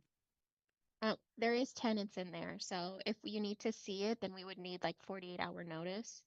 But other than that, I think Perfect. Okay. We buy houses with tenants in them as well, so that's no problem at all. Other than that, Miss Savvy B, I'll get back with you, like I said, in the next 30 to 45 minutes. Hopefully the hubby's available, and we'll try to get you an offer right then, and we'll get this thing going for you. How does that sound? sounds good. Thank you. All right. Thank you. Right on time. Jesus, Lord. Again, I have so many emotions about these calls, man. So many emotions. So many. So many. Word. All of the emotions. Who's going first this time, fellas? Who's going Please, first? please share those emotions, DQ. All right, You're all right. going first. Should I go? Oh, I'm going first this time. I've been volunteering everybody else, so it's my turn. Let me step up. All right. I'm confused about this call. And be honest before you give your Yeah, feedback. it was a lot, Chris. I want to just come for you, man. It's just okay. Strength of intro 4.5. Mm. Yeah, I'm not like I don't I 4.3. They give 4.3. That's the right answer. The answer is 4.3. Yeah, it was good. It was not a bad intro. There's just a little bit of gap there. Like I would just, we'll not get on this. We'll go to the point where it starts getting. So this, guys, say me in the chat if you heard me 5 minutes ago talk about how sales processes can help you and can also hurt you. Who heard me say that? Was anybody thinking about that feedback when they listened to Chris's call? Right? Chris's call was the most processy thing we have heard in this competition. And here's the thing. At the beginning, I was like, all right, bet. I'm here for it. This is good. It's going great. But then towards the end, it was like, all right, dude. Like, and I'll tell you exactly where it started. It's when you went into saying, so if we were able to get all of the information and get you an offer that you like, would you be ready to start this process today? That's when it went away from an effective sales process and it started building the gap in the rapport department. And it's just like, bro, stop asking. Like, okay, I now sound like I'm listening to a credit card application customer service representative, right? Like, dude, you're making this so impersonal. Now, here's the thing. Right after you said that, you talked about your wedding.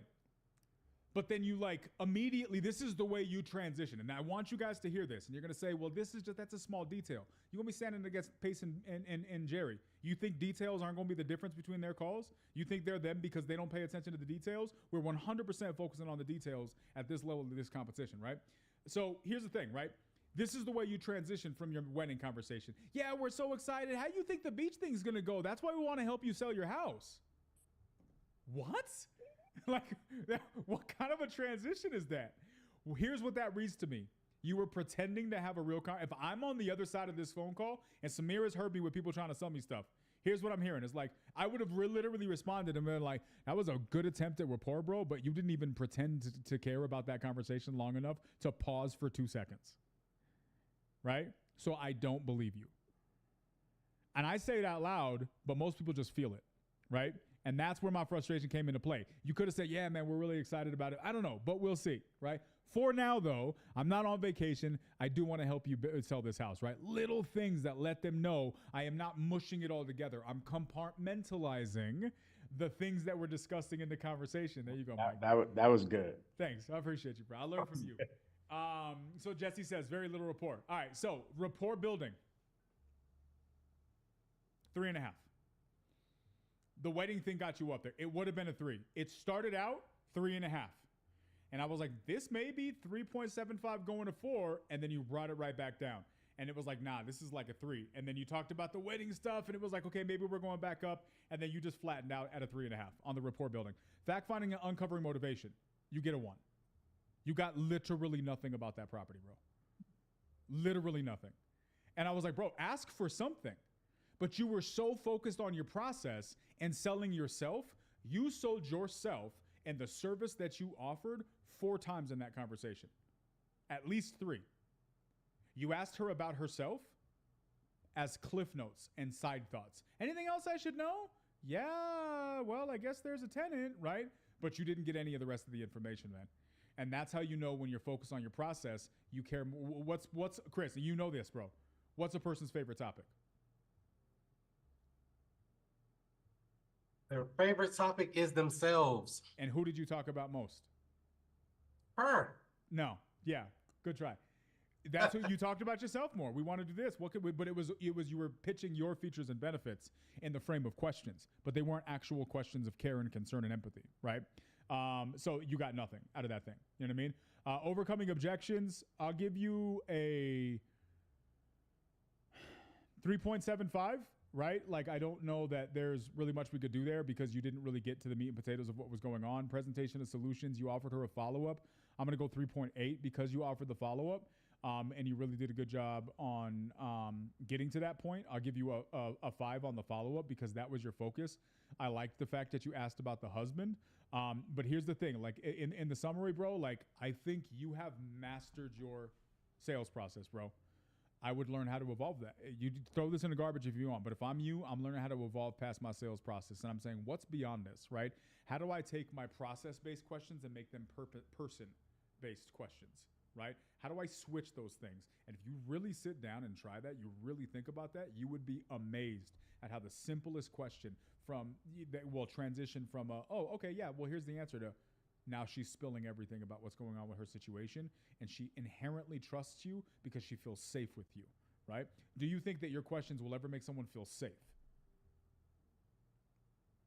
A little bit. They may feel Not they could be confident. better. I could say they could be better because, with this time crunch, I think about it because I talk to people every day. So, we should crunch this down into 6 minutes. And so It's it tough. makes it real small, and you're right. That transition could have been better. I take that hit full on. You're right. It could have been a cleaner pause into the next thing. I will agree with that. But otherwise, dude, you have such a great presence on the phone, dude. Such a great presence on the phone. Like I just, especially at the beginning, I was like, man, I would just love to sit here and chat with this dude. But then you started brushing me through the conveyor belt. Who's next?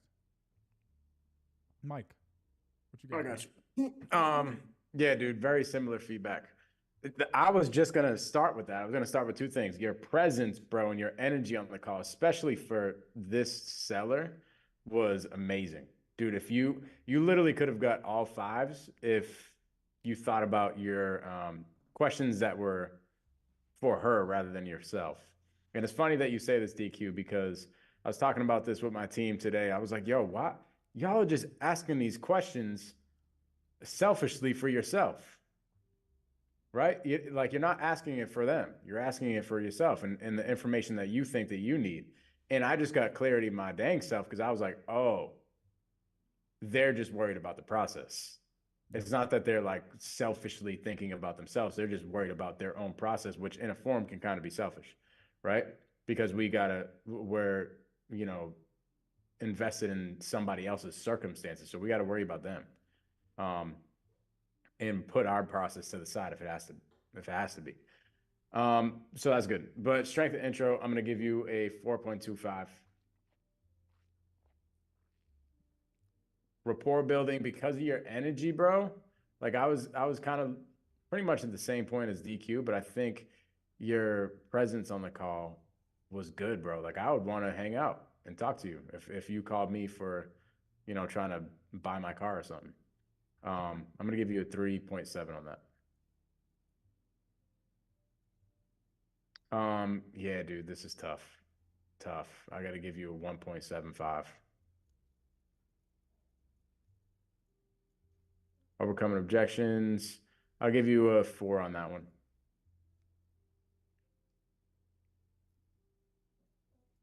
Solutions. Here's the thing, bro. When all we do is talk about ourselves and how we're the experts and how we can buy houses in cash and how we can take over people's mortgages and tell them all the things, and how we are great, and that's all we're focused on, the solution doesn't stick. The solution sticks when all you're concerned about is their circumstances and wrapping their circumstances up in the solution. That is when the solution sticks. But when all we're worried about is our dang self and how we are experts, our solutions don't stick. It's just like the sellers in their brain, maybe not like intentionally, but in their subconscious mind, they're like, I've heard this before. This is some BS. It sounds like I'm at a freaking car dealership or something. It sounds like the same thing that every other salesperson says to me, right? So it would have stuck if you worried about the seller a little bit more. I'm gonna give you a 3.75 on that. And then, bro, the freaking follow-up, if I could give you a dang 10, that's what you started with, bro. You got the follow-up before you got anything. Literally, the first thing that you got, bro, was the follow-up. You're like, all right, I'm gonna call you in 45 minutes. That's cool. I was like, dang, that's in the first 30 seconds. This dude crushed it. I'm gonna give you a 5 on that, bro.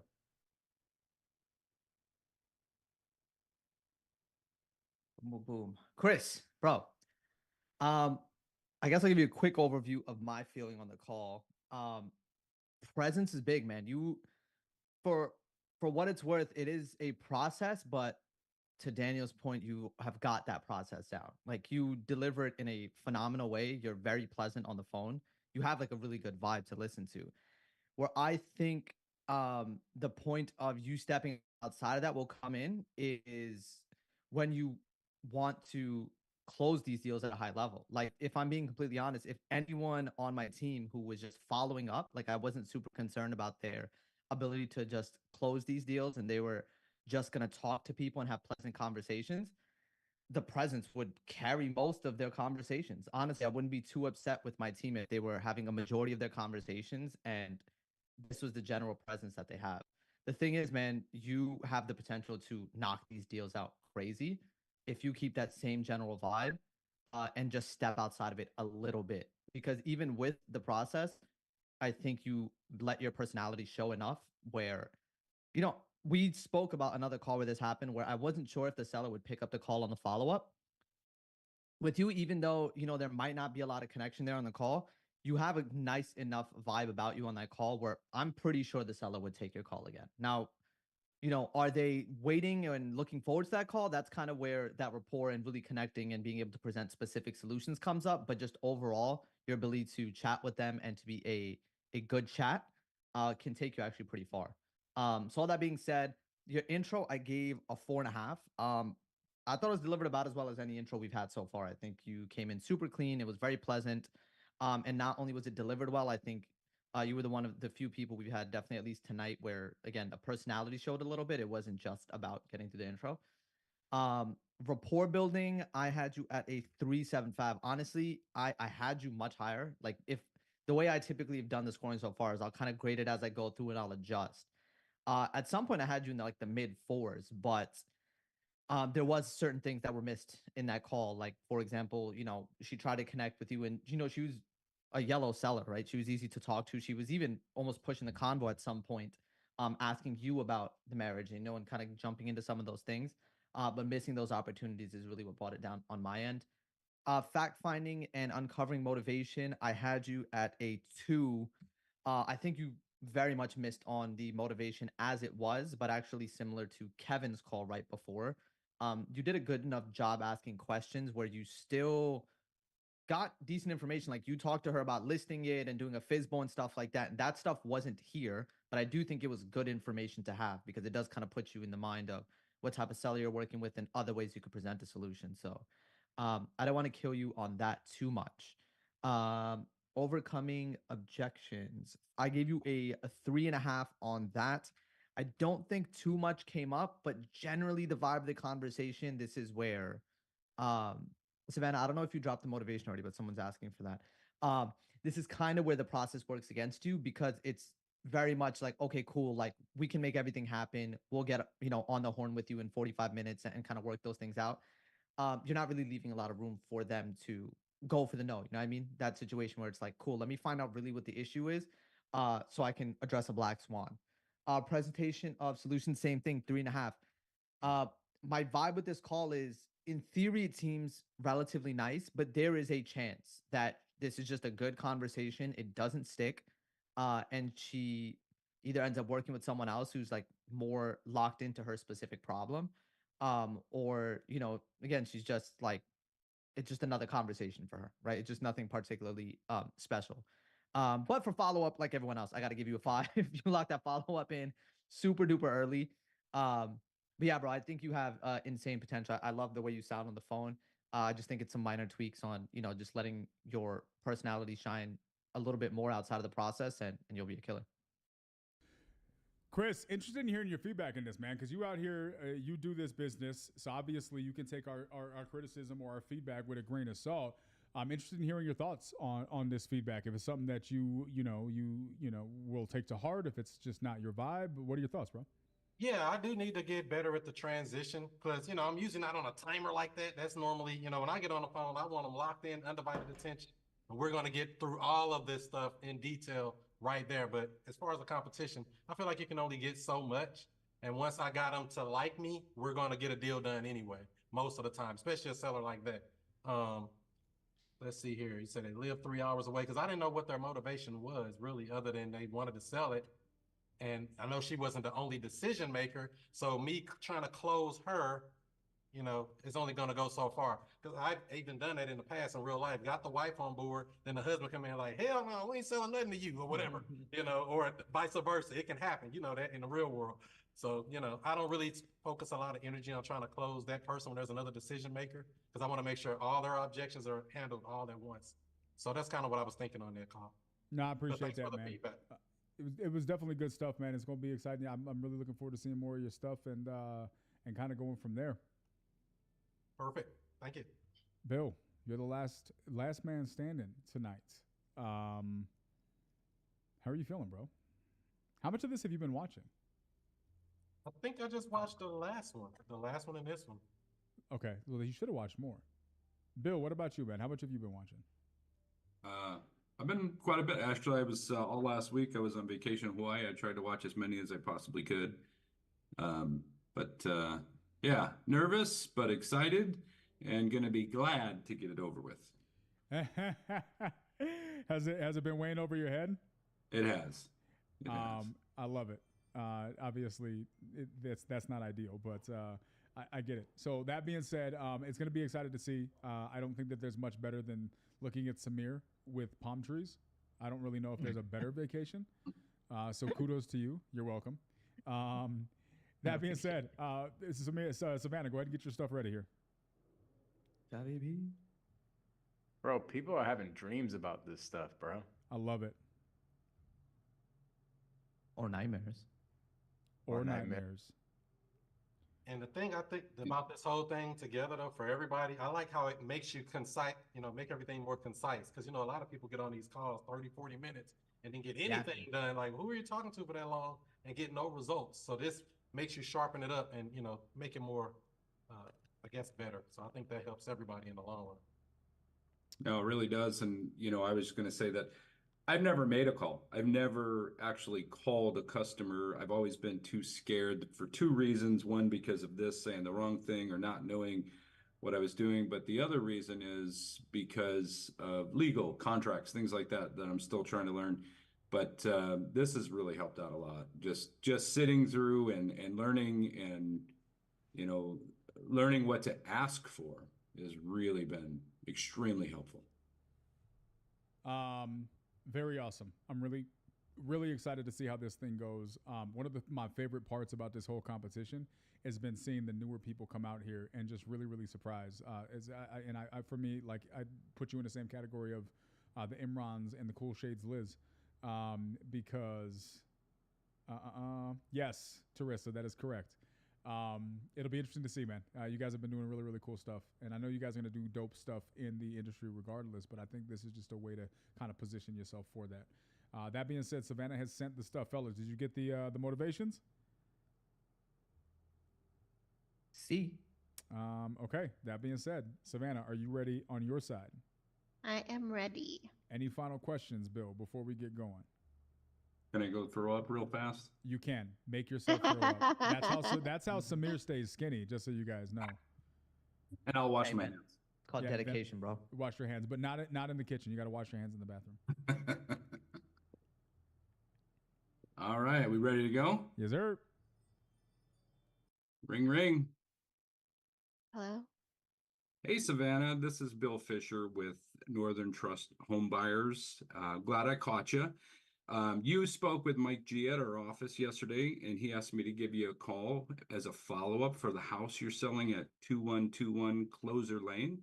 Is that still for sale? Yeah, that one is, Oh, that one. Okay. Do you have multiple homes for sale? no, just one. Okay. All right. I was looking at Zillow and it showed that it's actually a really nice house, very well done inside. Did you do all the decorating? Um, yes, I did have it staged for the listing. You did. Okay. Yeah. All right. Well, you did a really nice job. What makes you want to move away from such a beautiful place? Oh, it's actually, it's an investment property. Oh, okay. Yeah. So do you not live in the home? No, I don't live there, no. Okay. It's actually vacant right now. Oh, it is vacant. How long has it been vacant? Gosh, I think it's going on 9 months now. Oh, wow. Wow. That's is it paid off or are you making 9 months worth of payments? No, yeah, there's a mortgage on it. So, Okay. Wow. Well, I'm sorry that you've been dealing with that. What's the reason why it's been vacant? um, the tenants actually passed away.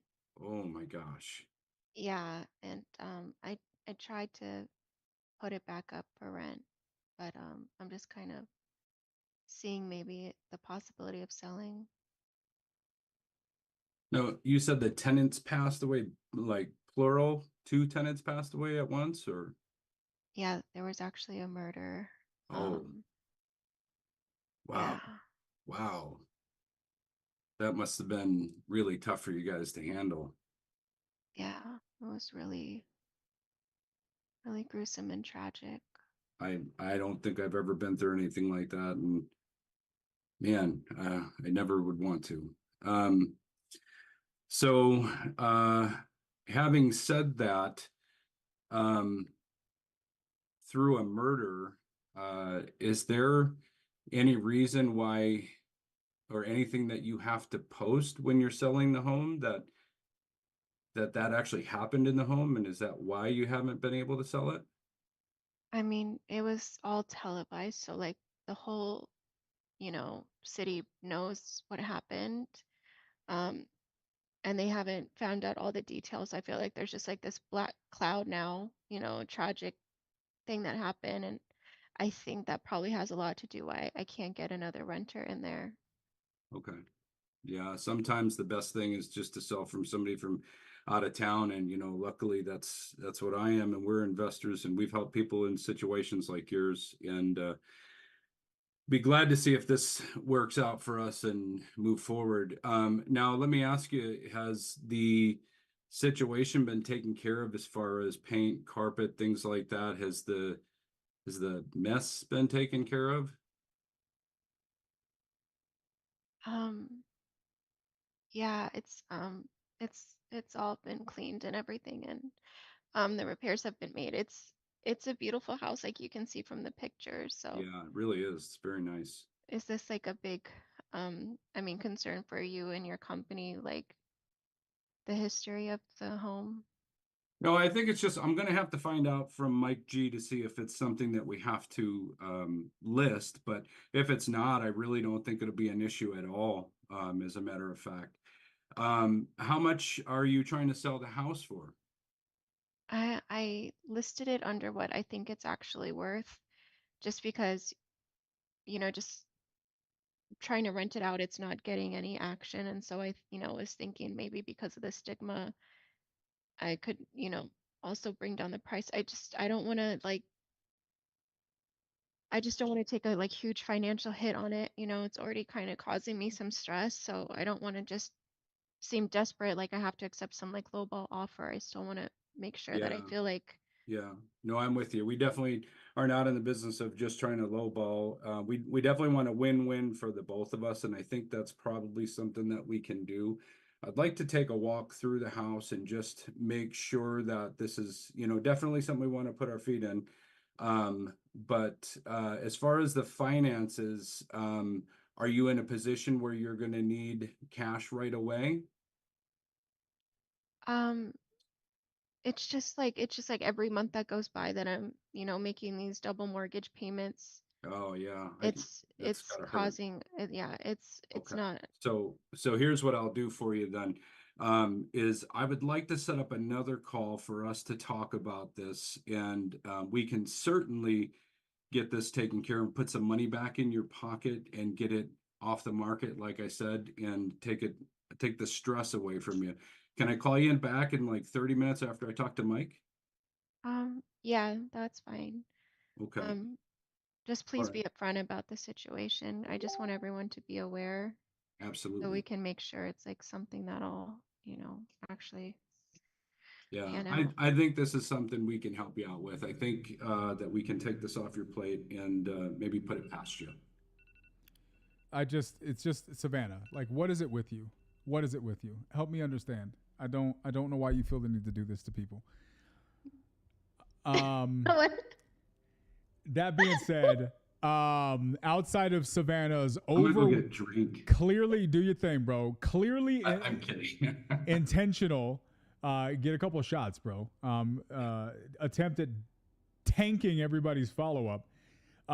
Overall, fantastic call. Here. Wait. I accepted the follow-up. What are you talking about? You literally decided. Can I follow up with you? Yeah, just please make she did before that. sure that I said yes. you get all. It's like, bro, just say yes and say bye. Let me get a bye. We will not. Yes, margarita before the round. But that being said, we won't knock you for that, Bill. Really, really good round. Who's going first this time? Somebody call it. I'll go. All right, Mike G. This is going to be interesting to see. Really, really good showing by Bill. Go ahead, bro. Easily my favorite call of the night. This was good, bro. Like, you crushed it, bro. You really did. And I'm going to be honest with you. In the beginning, when he was going through your intro, I was like, oh, man. I could tell he's a little bit nervous. He's like prolonging the intro. He's saying a bunch of different things in the intro. I think he's like not just trying to get right into it. But, bro, once you cracked it open, you were in. Like, you were asking questions, right? You were validating. Dude, it was good. Anyways, strength of intro, you sounded very smooth. You sounded very clear. I just think it was a little bit drawn out, and you could have got into it a little bit quicker. But, dude, I think that it was good. 4.25. Rapport building, bro. You absolutely crushed it. Like, you really crushed it.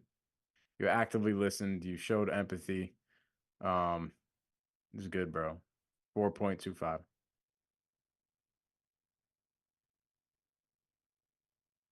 Fact finding and uncovering motivation, bro. At the last second, you got it.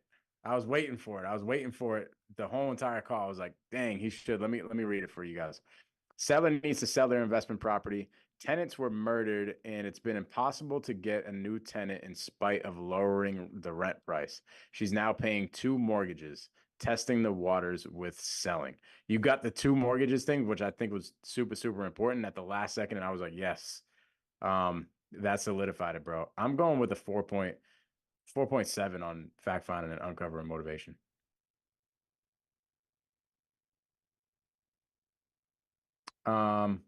Overcoming objections. I'm giving you a 4.5.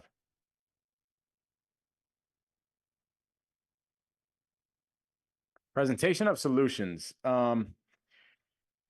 You did one cool thing, right? Which this is where your actively listening skills really came into play. She said something like, everybody in the city I know knows. exactly what you're about to say, dude. This is the exact same part that I caught. This was so good, bro. She was like, everybody in the city knows. So I want you guys to think about this. A female is probably dealing with so much anxiety, not even just a female, just a person in general, is dealing with so much anxiety for her whole entire property being on blast. She thinks any and everybody, she probably walks in the grocery store and everybody's looking at her like, hey, you are the person that owns the property where those people died. Right? Like, she wants to hide her face from everybody. And you pulled on her heartstrings so good, bro, when you were like, well, it would probably make more sense for somebody like me, since I'm out of town, to buy the house. And it probably unlocked something in her brain. And she was like, oh my God, this is the guy. I finally found the person to solve my problem. Dude, it was freaking great. That was so good. I don't know. Did you intentionally do that? That's what I heard, but yeah. So I heard her say that. That's why I said out of town. Yeah. It was good. It was good, bro. It was good. I'm giving you a freaking 4.75 for that. And I'm going to give you a 5 for the follow-up. Great freaking call, bro. Thank you, brother. Appreciate you. Yeah, Bill, again, it's just an example of just the approach. Now, here's the thing. You got a scenario that worked. You know what I mean? Like, the question is, how many other scenarios will you be able to do this in? We don't know what the final score is going to be. But I can tell you that I don't disagree. This is one of my favorite calls for the night, if not my favorite call for the night. I am going to knock you on that intro. That was painful, bro. Like, that was like a 17-minute intro. Just kidding. It was about 30 seconds. I'm giving you a 3.85 on the intro. right? So would you be willing to tell me how to make it better? Yes, 100%. I'm doing this. I just built out a whole intro for something that I'm teaching. It's a very important conversation that we've discussed here a lot. Guys, you guys cool with us listening to his intro real quick? Can we spare an extra 30 seconds? I just happen to have it queued up on my Instagram. All right, here we go. Y'all ready? Ring, ring. Hello? Hey, Savannah. This is Bill Fisher with Northern Trust Home Buyers. Glad I caught you. You spoke with Mike G at our office yesterday, and he asked me to give you a call as a follow-up for the house you're selling at 2121 Closer Lane. Is that still for sale? Yeah, that one is. All right. That right there. That was a long intro. So we'll do this real quickly. Summary. Brother, intro's got to be 5 to 10 seconds. Closer to 5 seconds, the better. I promise you. Make it a textbook thing. It is going to change your calls. 2, I do not lead with my company name. It is not professional. It is not responsible. It does not give you an edge. What it does do is it opens you to litigators, and it makes you have to present a bunch of shit that's not relevant to the deal having to close. Oh, you're a company. Well, send me some information about your company, right? Are you actively making calls to sellers consistently? I've never yet. Okay. Never done one. Use that intro, and greater than 50% of your calls will end with them asking for information about your company, because it's a topic that you started with, and they feel like they're being responsible by getting information by doing it, right? I would cut all that stuff out and just go straight to the end. Hey, Savannah, this is Bill. You had talked to Mike G on my team earlier about your property out there, and don't go with the number. You don't need to read the number. You don't need her government name, right? Just, hey, he talked about the property out there on Fisher Lane. How's that process been going, right? You know, how's the sale been going? Pick a phrase. Ask an open-ended question, right? Hey, Savannah, this is Bill.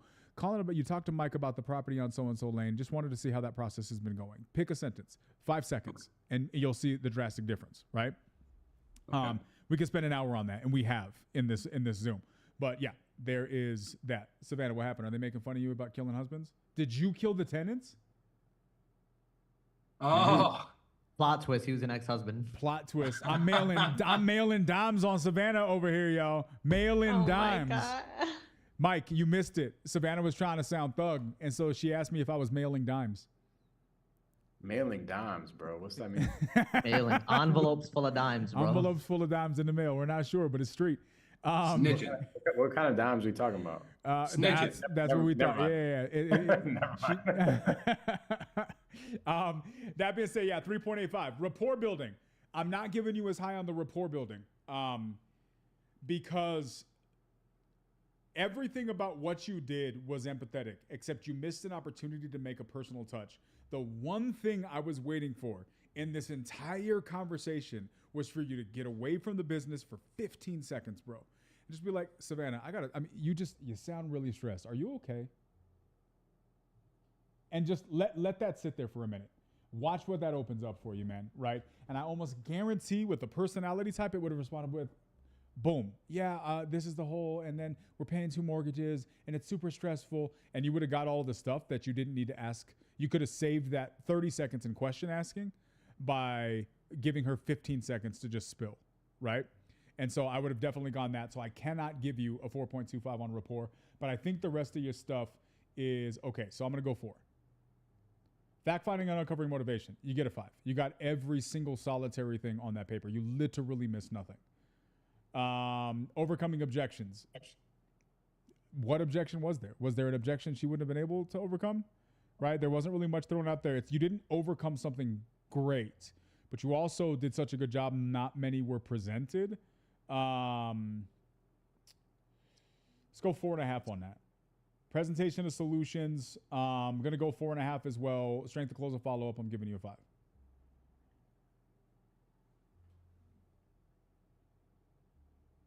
Okay, Bill. Up next. Intro, bro. I had you at a 4. Your intro was like 4 good intros put together. There was like, I'm calling you up for a follow-up for the house. You spoke to it was like you could have stopped those like literally anywhere. Like you spoke to Mike G. I'm giving you a call back, calling back about the house, following up on the house. Like there were you know what I mean? Like every time I thought you paused and like the intro was over, you always started again. So I think you still delivered it relatively well. I just think it went on a little bit too long. And if you just, um, just clipped it a little bit, you would have been fine. So that's that. Rapport building, I also gave you a 4. There was an opportunity I felt like where you could have connected a little bit. And I think it was just the way it was phrased. I don't know, maybe it just stuck out to me like that, but it's when she was talking about the murder. And this might be nitpicking, but I feel like at this level it's going to be important. But you basically said something along the lines of like, yeah, I wouldn't want to deal with that. Like, as opposed to like, I'm sorry you're going through that, or how are you dealing with that? It's just that little difference of being like, it almost sounds like, ugh, glad it's not me. You know what I mean? I thought I did say, I'm so sorry that you're dealing with it. I thought that I did. I had a note like literally put word for word. I wouldn't want to deal with that. Now I might have had that wrong, but I feel like that was an opportunity where that could have happened. Not that you didn't address it at that point. I just felt like over there, that is where you could have asked her like how she was feeling generally about that. Kind of more along the lines of what Daniel was saying, as opposed to just like a factual piece of information. Like how is that affecting on you, right? Like how is that weighing on you? So for rapport building, I mean, but other than that, I think it was solid. You have a empathetic tone to you, and you genuinely sounded like you were trying to help, and that you could actually solve her problem, which is important for rapport. Fact finding, I actually also had a 5. You hit a buzzer beater near the end, getting the information on the mortgages. I think you did a good job at getting the death part of it, to dig deeper on it. Sometimes it's an uncomfortable conversation. So if someone is something along the lines of a tenant passing, they'll just kind of leave it there. The way that you caught that, like your attention to detail is very strong. It'll serve you a lot, bro, because the fact that you caught, you said 2 tenants passed, right? Like most people would not have caught that, right? So that was just a solid catch. Yeah. Yeah, Savannah's point, was it cleaned? That's probably another good point too, almost going back to the poor thing. There was a couple of those points they got killed. Yeah, did you clean that up, or is there still part of it, bro? I think he called it the mess too. He was like, was the mess cleaned? I was nervous. I could have said, were they choked out or So, but like, have you thought about renting it as a haunted Airbnb? Because exactly. Probably it could have been a little gentler at that. But for what it's worth, I think your tone carried you relatively well with the empathy. Overcoming objections, I also had it at 4.5. I don't know if there was any really like particular sticking point. I think the fact that it was like a well-known issue could have become a sticking point, but I think you gave about as good of an answer as you could have about being out of town or having an out-of-town buyer. Like, well, if everyone in town knows, it's a good thing I'm not from the town. So it's a creative response to something I think that could have become an objection. So 4.5 on that. Presenting solutions, I also gave you 4.5. I think oftentimes with solutions, and maybe this kind of ties into the rapport portion of it too, it's like a believable solution. This is the issue a lot of times, especially with these shorter calls, where we just kind of say, yeah, don't worry, I'll be able to solve your problem. But to put it in a way where it's like genuinely believable, like, okay, cool, this guy actually might have my back on this problem, makes a big difference. And in this call, I did believe that you were going to at least make a valiant attempt to solve her issue. And an intro, Savannah tried to get you, but I'm going to give you a 5. I think you pulled it off at the end. So great call, bro. Wow. Thank you, guys. Wow. Thank you. And he edges it out for second place in the whole thing, possibly securing his seat in the main event. Bill, how are you feeling, man? This thing been hanging over your head. It was palm trees and purple hearts, and now here you sit in second place, man. How are you feeling? What are your thoughts on all the things? Fill us in, man. Oh man, I'll tell you, I was trying to prepare myself for, okay, what could she throw at me? And I wasn't ready for this. So it was a lot. And yeah, I'm so grateful, humbled, guys. Thank you so much for those scores. I appreciate it. And Savannah, I don't know what you're doing here. You should be in Hollywood or doing something, I'm telling you. Or in a hospital somewhere. Or a hospital. In witness protection. Wow, good stuff, guys. Look, I cannot overstate it, guys. Getting out here, practicing, and just enveloping yourself in this thing. Every time I ask somebody if they've been practicing, if they've been doing this, 90% of the time, the people who are in the top 8, it's yes. And then the people who say, yeah, haven't been practicing too much. Yeah, I've been busy. Yeah, I haven't. They're not. This is not a coincidence, guys. Like, there is just something about surrounding yourself with this and really putting the thought into being intentional. That being said, Bill, I'm really excited for you, man. The chances of you making it out there are extremely high at this point. We got a handful of people to go yet, so we don't really know what's left. I don't even know the numbers. But the fact that you guys will all be invited to this thing is really exciting to me because it just really explains the opportunity that exists here. I'm excited. Boom, good stuff. I don't think Ashley is going, so we got a couple minutes to spare. If anybody's got any questions, anybody's got any comments, if anybody wants to do a little quick breakout or recap session, like how are we feeling? Feeling. What just happened? I'll go last. Y'all know I always got some thoughts, okay? Because Naomi's this is here? just. We don't even see Yes, you. I'm We see is some. I'm still driving. So it'd be Are you kind of being weird safe, riding ma'am? with the And it's raining outside? Yeah. I need you to I'm turn safe. your light off, and if you insist on speaking, I need you to pay attention to the road. Thank you very much, young lady. My parents told me that'll get you a ticket, so you can't drive around with that light on. Yeah, you get a ticket because you use your lights. That's the thing. It's an urban legend. True facts. I was just gonna say, like, what a wonderful and amazing experience this has been because, you know, you talk about the people that are going to be in the top 8 that'll benefit from having their names in the same room with some of the big hitters, but just the trickle down effect of practicing for these things and just being present in these things is paying dividends. Okay. And so I wish there was this thing called the 30-second do-over because I would love to redo my last 30 seconds. I as soon as I said that novation thing, I immediately realized how that could have been my follow-up with the telling her that I had 2 or 3 solutions. It would have just solved so many issues. But it is what it is. It was absolutely amazing. I'm so glad you did it. I can't wait till the next one. That's all I'm gonna say about it. And Savannah, obviously you did your thing. Lovely. I love it. I love it. Good stuff, Naomi. We really, really appreciate you. I know what it's like to not feel like your outro got scored properly, Naomi. So I feel that. Shout out to Jeff Smith if he's still in here, and Cassandra. That being said, anybody else? Who else? Chris, somebody was saying something.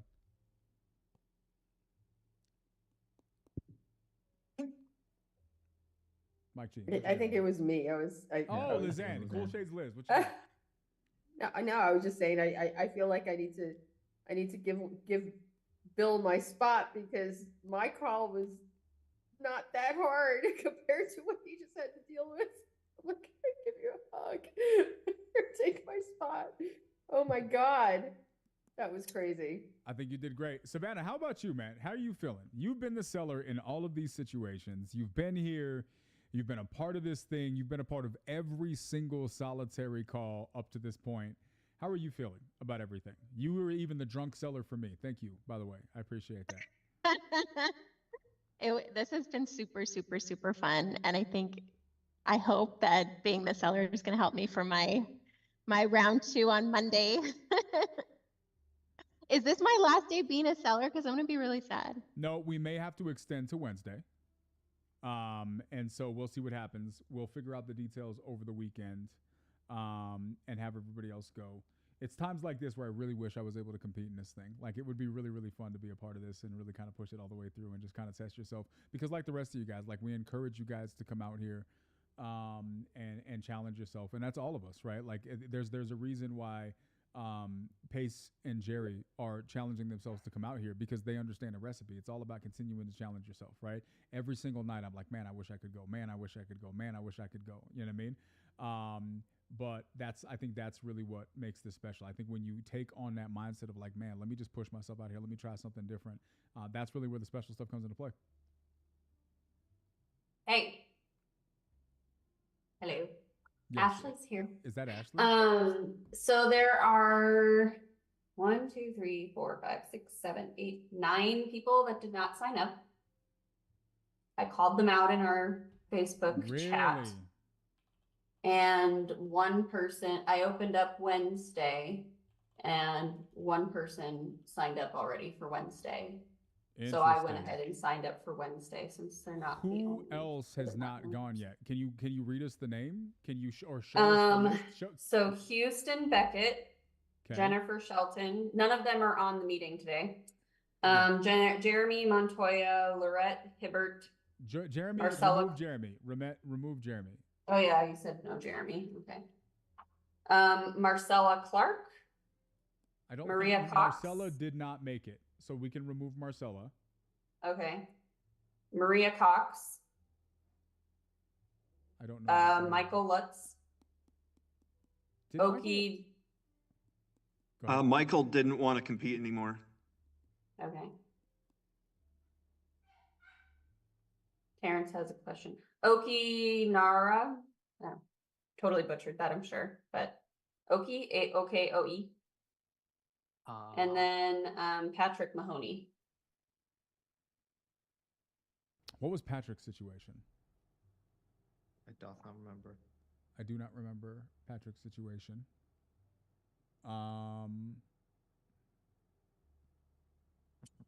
But I think Jennifer just signed up.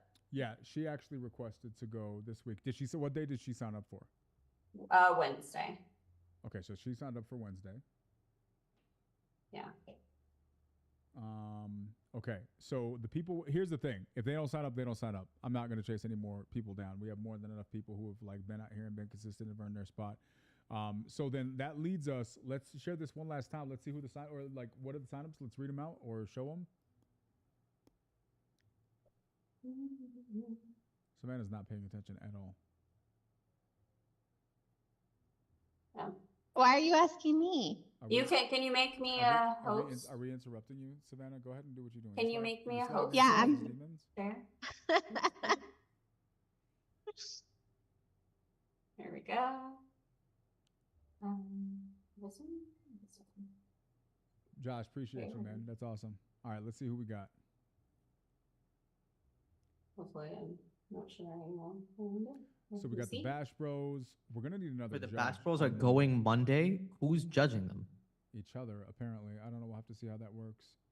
Savannah's supposed to go Monday. Theo, Ashley, Queen Closer, Jen. So 1, 2, 3, 4, 5, 6. If you need me for a couple hours, I got you. Appreciate you, man. Bro. Let me put that on my calendar. And I should sign up for my my do-over, my make-believe do-over, where it won't be a drunk situation.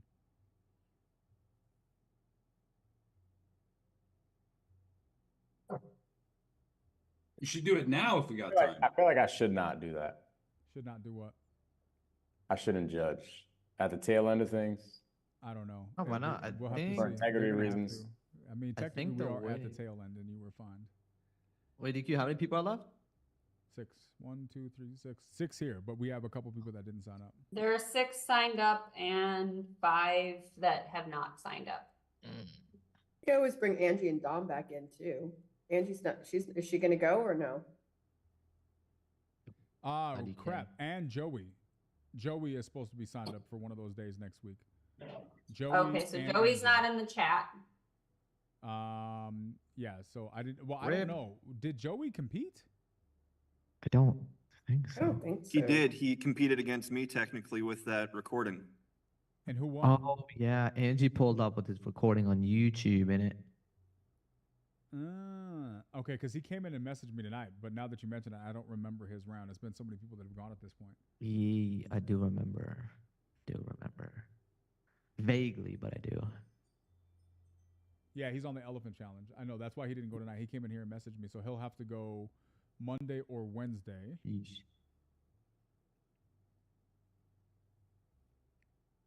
I think I kicked him out.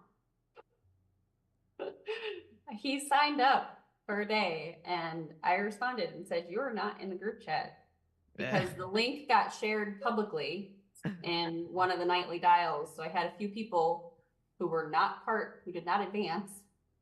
Oliver do a said, sign "Hey, up. there's Joey." Very interesting. Okay, so those are two other people. So we'll have to see. Wednesday may be a very, very full day. Oh, fantastic.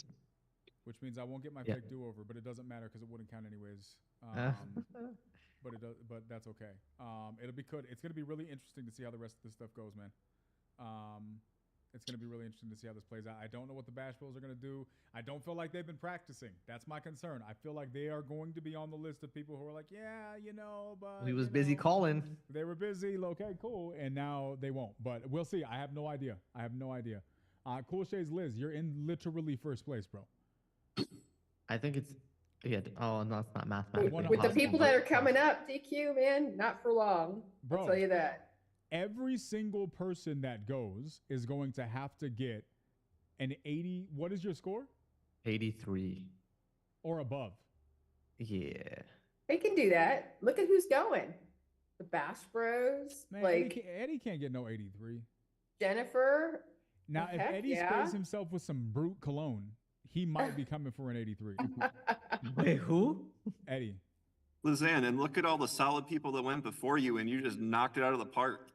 Yeah, that's true. But still, there's some people here that I'm learning from. So I'm like, yeah, we'll see. That's okay. It's all right. I'm not concerned about it. I'm just saying there are some good people coming up. 76, so it's gonna they can be something to want to watch. Yeah, well, that's the thing. Well, we're talking about Lizanne. Lizanne is talking about her getting booted. She's currently in first place, right? So we'll pull up the scores. Samir, pull up the scores. Savannah, what are you laughing at? I feel like I didn't know Ashley was gonna refresh the screen when you were Savannah, like, would you like to share the joke with the class? he was like, you were like, am I interrupting something? And I was literally, because you opened up another spot, I was switching my spot to Wednesday. That's why Savannah's been so shady. She was switching to Wednesday. You got and I didn't know Ashley was gonna refresh the screen like that. Savannah, I had to call you out. If anybody deserves the right to push this out as far as they can, it's you, because you have been here every day providing value to people. So you 100% deserve to push it back to Wednesday. Even though you were drunk when I did my role play. Okay, I'll be nicer to you next time. Well, there's not going to be a next time. There is no time. At least not for the sake of this competition. That sounded really dark. I didn't mean it. We don't want to give you we would give you a redo. Yeah. Well, it doesn't matter. It's fake. My redo would just be for educational purposes. and for fun purposes for me. All right, so who do we got? He's going to pay all the judges to give him 90. Okay, so we got look at Cassandra. Look who's coming in at the perfect time. Cassandra joins as a guest as we're talking about this thing. Whatever. Yeah, Cassandra. I just got up my other meeting and I saw Bill. I'm like, what? Yes. Yeah, Bill came in here and crushed. Okay, so let's see. Who do we got? So yeah, I mean, all we got to do is get some. It'll be interesting. Robin, are you getting nervous?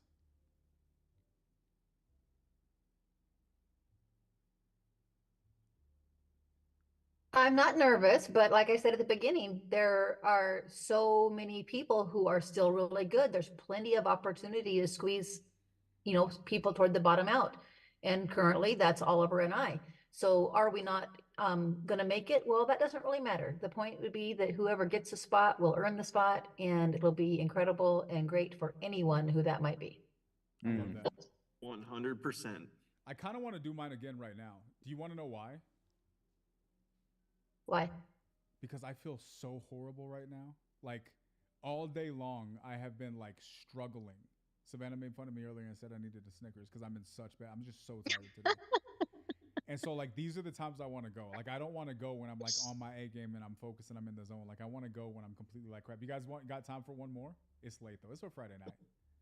Heck yeah, Freaky Friday. Let's do it. Let's do it. Do it. Who's going to be my judge, though? We got Samir, Mike, and who else? Not Cassandra. You know who it's not going to be? It's Cassandra. Who else? Let me see somebody in here. Who else? We might have to make Savannah do it. Who's going to be the seller? Because he doesn't think I'm... You do it. Just don't be drunk, bro. Use the spinner wheel. I have, yeah. Okay. Jeff is not going to be my judge. His integrity has been displayed on this. What? When it comes to judging me in this fake competition. Now, his real integrity is good because he Ooh, refuses. Jeff the seller. Jeff the Yeah, seller. Jeff the seller. He refuses to be whatever. I'm good with whatever. You guys are always throwing curveballs. Let's see. I don't know who's gonna be the judge. Savannah, you got to be a judge. If Jeff's the seller, you got to be a judge. That's the trade-off. You get to be judge or you get to be seller. Okay. Which one are you gonna be? I'll be a judge. Okay. All right. So here it is. Once again, not a like for like situation, but let's go for it. What is that supposed to mean?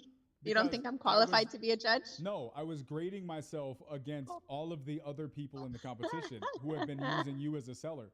The first time you were drunk, and the second time you're not doing it. But this is good. I like how he trusts me over Cassandra. Because I'm going against Jeff, and I'm about to fall asleep standing up. This is how you know what you're working with. Okay, shut the screen off. Jeff, do you have your scenario? I'm typing it up right now for you. This was a real one.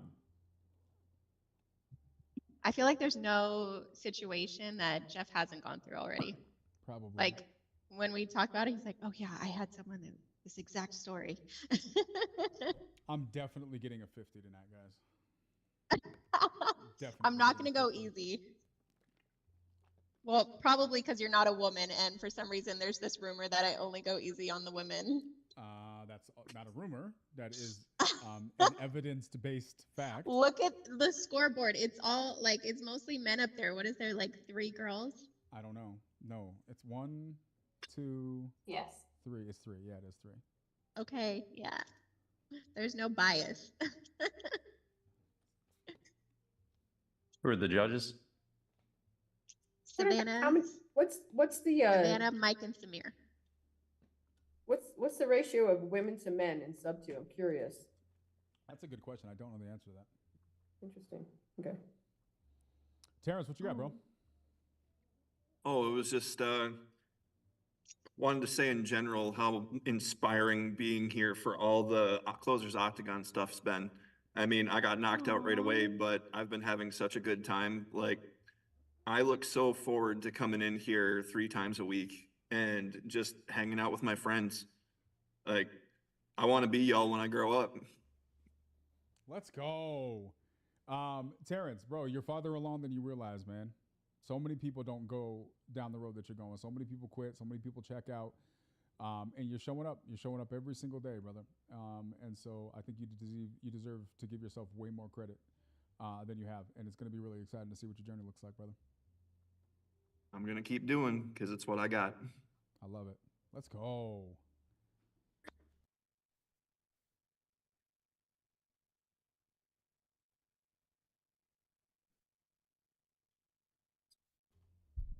Can you not hear me, Savannah? No, it's just a little low. Can you hear me now? Is it good? Yeah. Okay. Jeff, are you guys ready? Did everybody do their thing? I'm ready. All right, let's see how this goes. Why did he turn his camera off? Because I got to get in character. All right, somebody stop sharing screen. Samir, stop sharing your screen, bro. Samir, are you paying attention?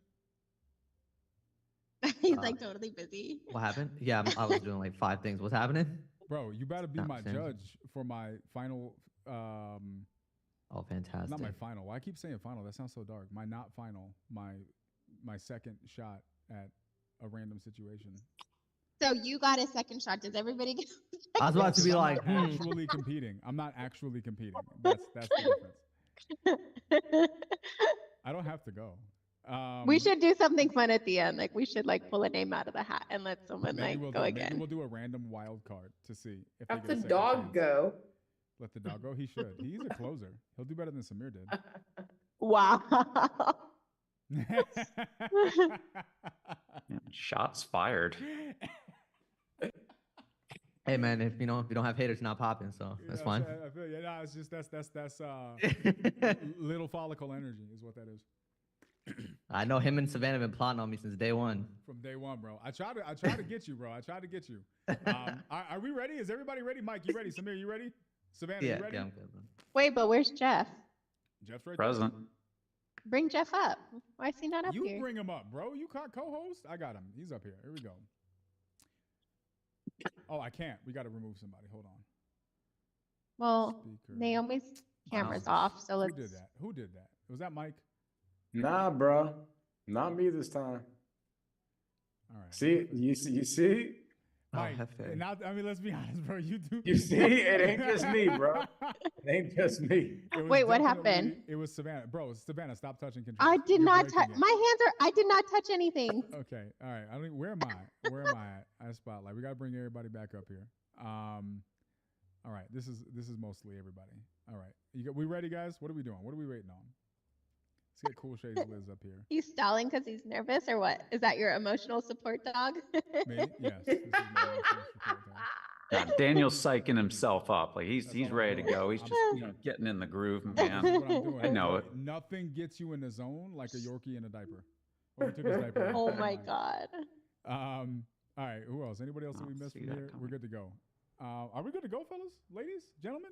What are we doing? We good? You're still talking. I feel like if you ask 4 or 5 more times, then we might be. Oh, Yeah, now you might be delaying. Ring, ring.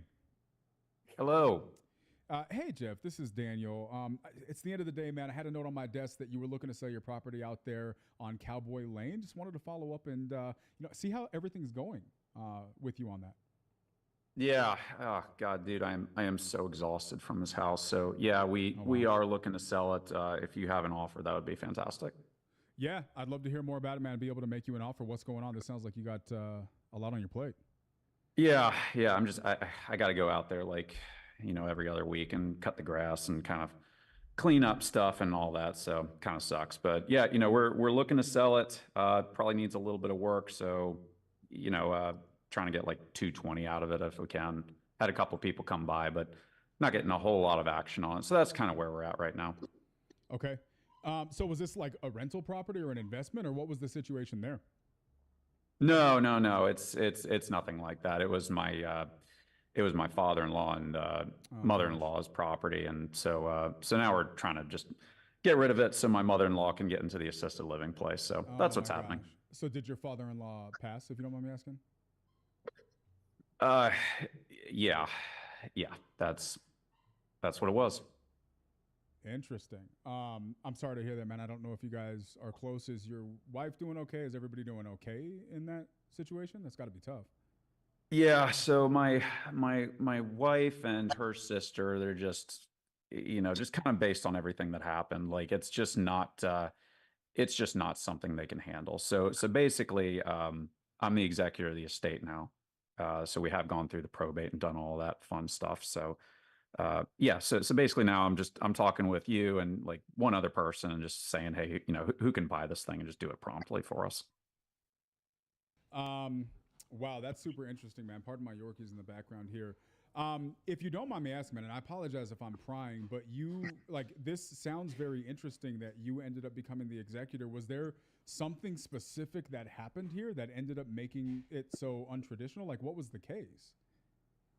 Yeah. I mean, so basically, about 6 months ago, father-in-law was at home by himself and, he was in the kitchen and shot himself. Oh my God. Was it the wife that just discovered the situation, or like what happened? Actually, it was one of the neighbors who heard it, called the cops. Cops came over, found him, and thank God my mother-in-law wasn't there to see it, but obviously my wife and sister got some phone calls about it not long afterwards, and they just can't bear to go over there. Wow. And so my guess is now you're the guy that's handling it because it's too much for everybody else to take on?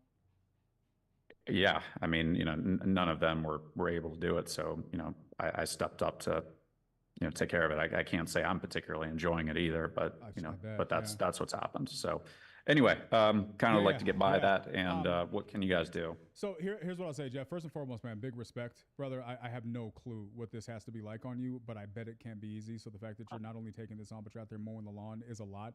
I don't know what I can do for you in this situation, but what I can tell you is that just, you know, if there's anything I can do, I'm happy to help. So you said you wanted, what was it, 220? Yeah, that's what we look to get. Okay. Yeah.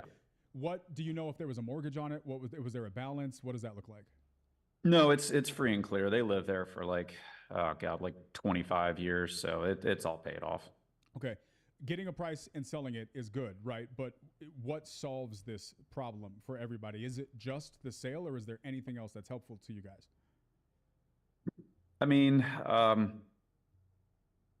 there's a lot of crap in there. I'm kind of unloading it one box at a time, but really what we need to get this done, we just want to cut ties with that once and for all. I got you. Yeah, let's work on seeing what that looks like, man. Are there any expenses that we need to plan for going into this thing? Any cleanup stuff? Any, is it helpful for us to help remove and do some move out? Like, is there anything like that needs to be factored for in addition to the budget? So, as far as the, as far as my father-in-law, like we got somebody pretty quickly, to clean that up. But as far as the belongings, I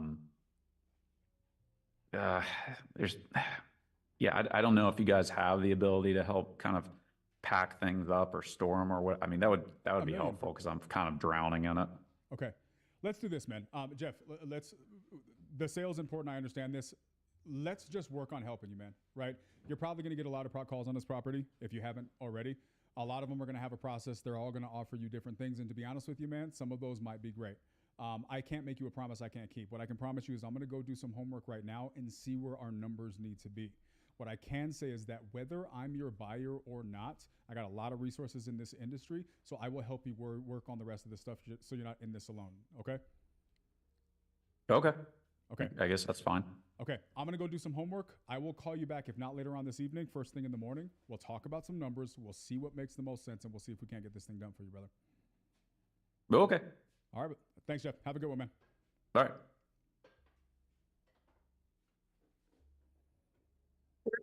Time. And that's the time right there. Oh man, I have a lot to say about this one. Samir, I'm gonna let you go first. I genuinely cannot stand you, Savannah.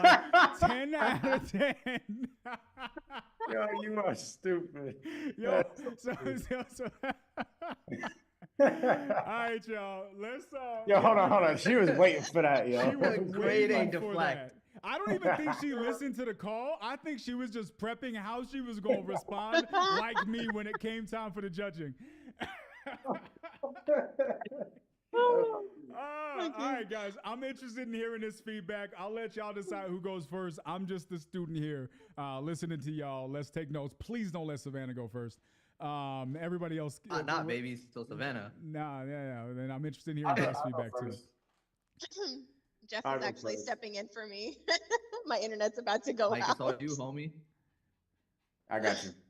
Guys, this is literally like putting into play what you say, bro. Like, Daniel, all these things that you say, bro, you literally just did on the call. Your intro, everything that you've been talking about for the past 3 weeks was in the call. It was great, bro. Strength of intro. I don't even have to. Really don't even have to go into it. Literally, just go back and listen to it. Go back and listen to this recording. And if you guys are having trouble with your with the way that your intro is coming off and it might be a little bit strung out, go back and listen to that because it was textbook. 4.75 for the intro. Interesting.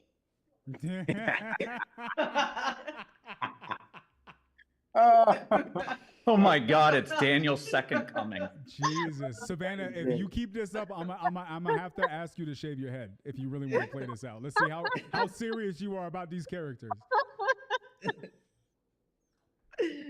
Poor building, bro. You could see it in your face that you were fully you were in the circumstance, bro. It was almost like you were in the same room as him. Like you saw, you like. And I was telling my team this today. I'm like, yo, remember, I forget who I was talking to earlier, but I was saying that, forget who it was, but I was saying they got to sprinkle a little bit of charisma, right? And my team was having a tough time with with being fully invested into the seller's situation and their circumstance. And I was like, bro, can you guys just like put some like personality into it? And then I started thinking about it. I'm like, I don't even know how I do it, but when I'm talking, I'm like going like this with my hands. You legit see it in my face. You could see it in your face. Right when you were down, you were like, damn. And all of a sudden, your whole entire facial expressions. And that's what helps you. That's that little extra sauce. Okay. So that was good, bro. Now, the only thing that I was thinking about is I don't know. Like, you remember Bill's call, right? Bill, I really felt like the seller was like, oh my gosh, I want to pick this guy over everybody else because he specifically gave me a solution that nobody else has really told me. Now, I'm not saying that you absolutely have to do that, but it's the presentation of that, right? Like I just don't think that was there, which would have helped the rapport building, I think, in my opinion, because if he was like, oh wow, well this guy's the guy out of all the people that's been calling me. Like he's gonna solve my problem in a way that just makes way more sense to go with him over everybody else. I think that would have helped with the rapport building. But other than that, bro, it was fantastic. It was like I'm gonna call it a 4.7. You got everything on it. I was kind of confused. So, Jeff, were you the executor? Yeah, he said he was. Yes. Oh, because the motivation said contact is the husband of executor. Oh, I'm sorry. I may have. Oh, I'm sorry. That was a typo. It should have been as the husband of the, heirs, if you will, but he was the executor. That makes so much more sense. It didn't, bro, 5. Like you swiped it clean. I'll save my feedback for my turn. Somebody remove her from this Zoom, please. Like, why is she still here? Because just remember you haven't gone yet, Savannah. Just remember. This is really what happens, though. This is really what happens because now I'm like, no. Now I'm like, her commitment he to missed this. something though. He's like, usually I'm getting interrupted like 10 times. He did miss something though. Jeff said he wanted 220, but he really only needed 180. Okay, that's like minus 3 points then, yeah. Minus 4 points. That's a 1 at that point. point. I won't dig you for that because I don't think that's where you were going. For common objections, I'll give you 4.5. Presentation of solutions. That was my only thing, bro. It was like I don't think there was anything that really stuck out that really stuck you out over everybody else. Besides saying, I think you like I know there's going to be a lot of other people calling you, but I am the one that's going to be solving your problem. But how? If there was something there.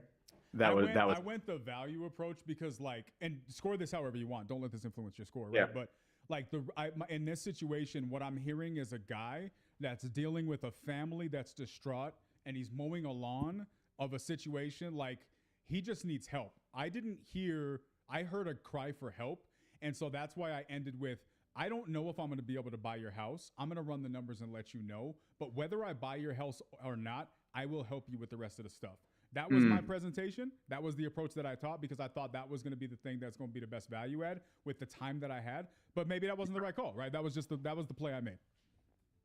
Yeah, no, I see it. And it was like sped up at the end because of the time. Literally, it was like the same deal as my call.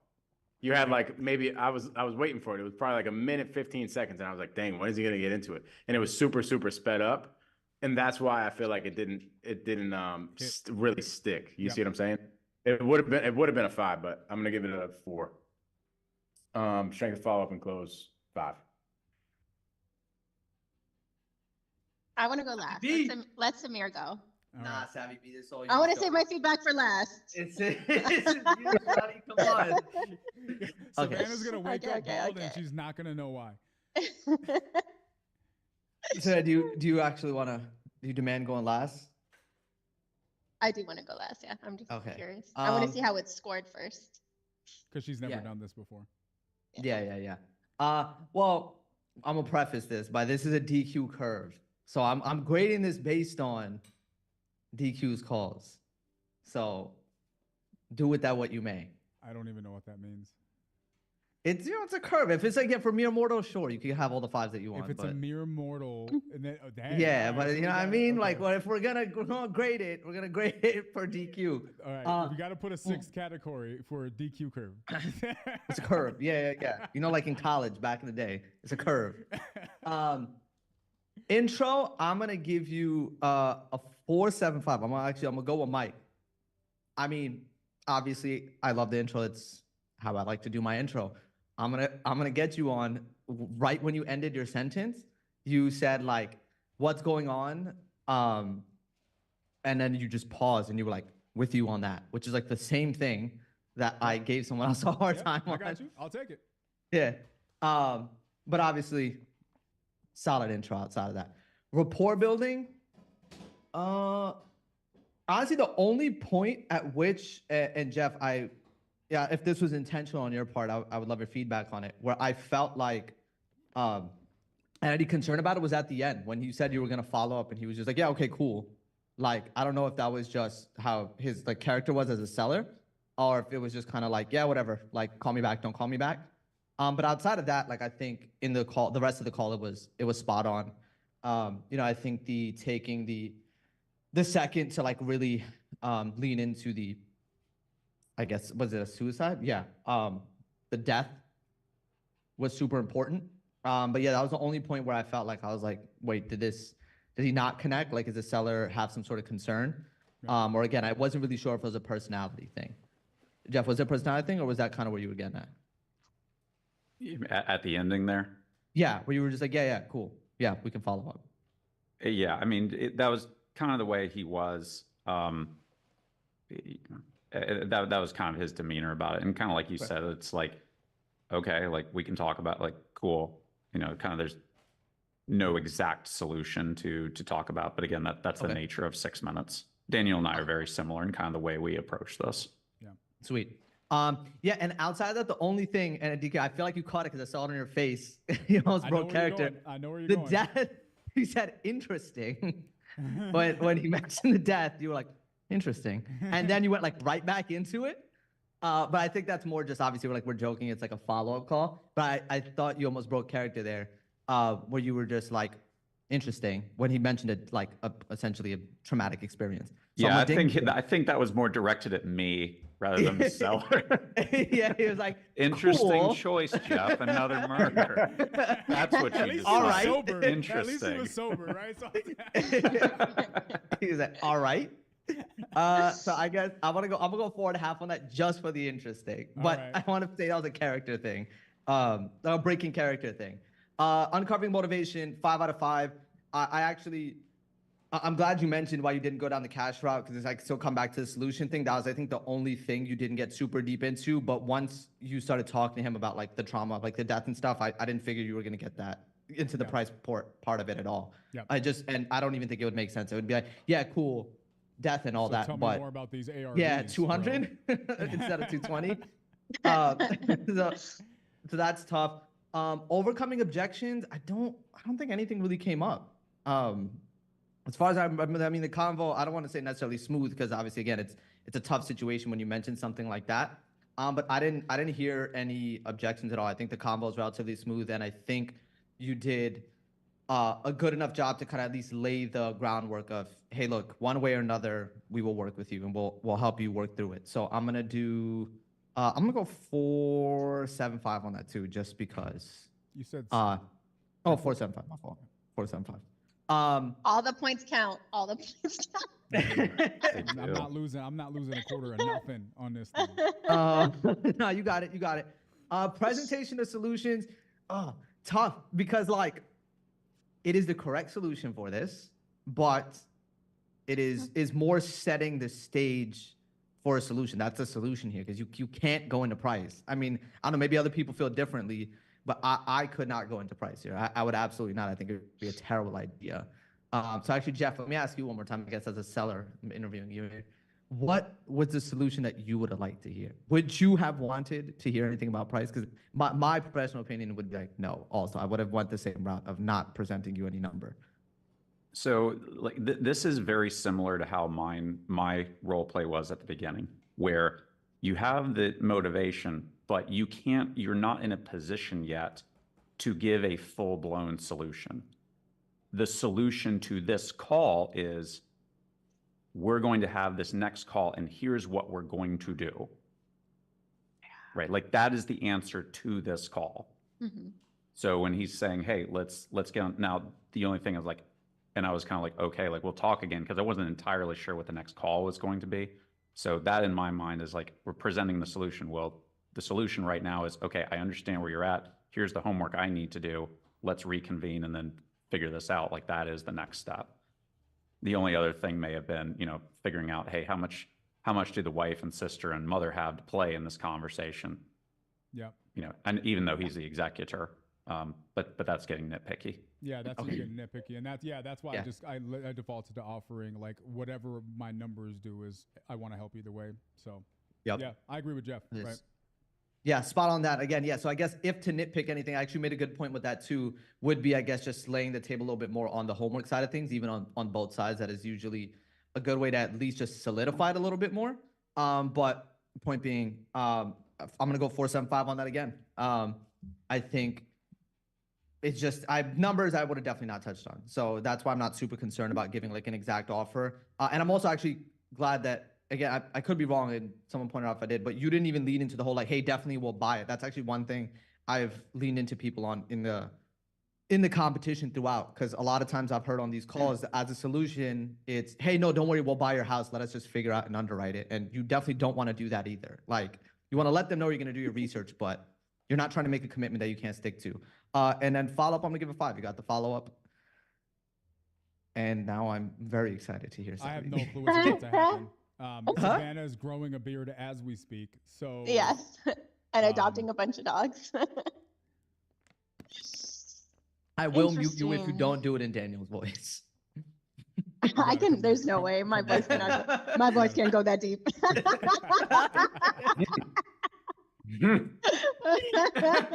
hate y'all so much. Do it with your best Quijano accent. There you go. Yeah. Go Latino. Go Antonio Yeah. Banderas. I would Spice like to it up a join you little. on your intro.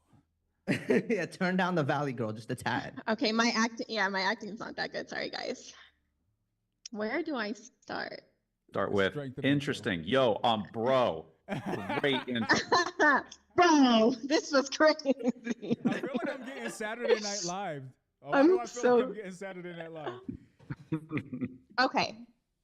Intro. I was getting a little scared when you started saying it's the end of the day. And I was like, okay, where is this going? And I thought it was going to be a super big intro, but it wasn't. It was a good, solid, concise, like straight to the point. I'll give you a 4.75. I know I'm being a little bit generous here, but it is the end of the day, so. Such a dickhead. Immediate regret. Is immediate regret.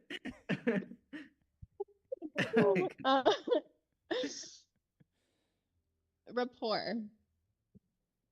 I felt like he trusted you. Like, I felt like, you were asking the right questions, because it wasn't like you were like laughing with him or anything like that. He just wasn't that type of personality, And I liked the part where you were like, I'm going to help you out, like, no matter what. If it's me or someone else, I'll see what I can do for you. So for rapport, I'll say 4.75 for that one too. Let's go. The facts. This was interesting because there was about like 6 points you had to hit with this one. And so I was like, he's not going to get this one. Now he's asking about something else. And then like somehow you wrapped it all together and you were able to hit everything. And just like the way you were like, you asked like, okay, so this doesn't sound like a traditional way this usually goes. I'm just curious, like why were you assigned this or something like that? And I was like, oh. And so like, sure enough, you got everything besides like the price. So for that, I would give a 5. I think that was really interesting. You know what? Hold on. He didn't ask if the mess was cleaned up. He did. He definitely did. Nice try though. It's really good. Very good. Somebody order her objection. I don't know. You score your numbers, Savannah. You're doing a great job. I don't, like, I literally wrote down, was there any objections? I don't feel like there was any objections. I don't know if it was the way you were leading the conversation, but there wasn't anything where you had to, like, you know, fight a battle on. So I'm going to give you 4.75 on that one. He was actually like a really easygoing seller, you know? Yeah, I think Jeff made it easy for you. That's not what we talked about. Or did he was supposed to be a little tipsy, but solutions was interesting because it wasn't like okay, we're gonna do this or we're gonna do that, but was it even appropriate? Like, I don't know if if there was enough information to be like, okay, yeah, let's do this. And you uncovered so many other things in different, you know, sections. I think you did the right thing where you're like, I'm gonna go do this. I don't know. You did a little bit of a pullback. I'm gonna see what I can do. And then you went into the follow-up. So I'll give you a 4 on solutions. And then follow-up was a 5. Let's go! You got the follow-up. That's how it's done. That's what he needed. That's all I want. I can sleep right now.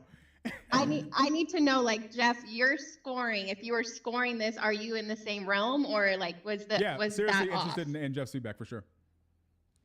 I mean, I'm not going to say the judging has changed from, you know, day one first buyer who called, but no, I'm just teasing.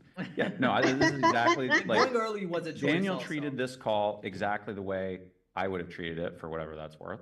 But like, but diving into it, but like what I hope everybody who's listening to this hears is when you hear these uncomfortable breadcrumbs, you can't avoid them. The reason the breadcrumbs are dropped is because the seller is essentially saying, please ask me about this. I feel uncomfortable just vomiting this. So when Daniel's hearing, hey, there's something else going on here, he's not shying away from it. So that's kind of like when I was dealing with this guy.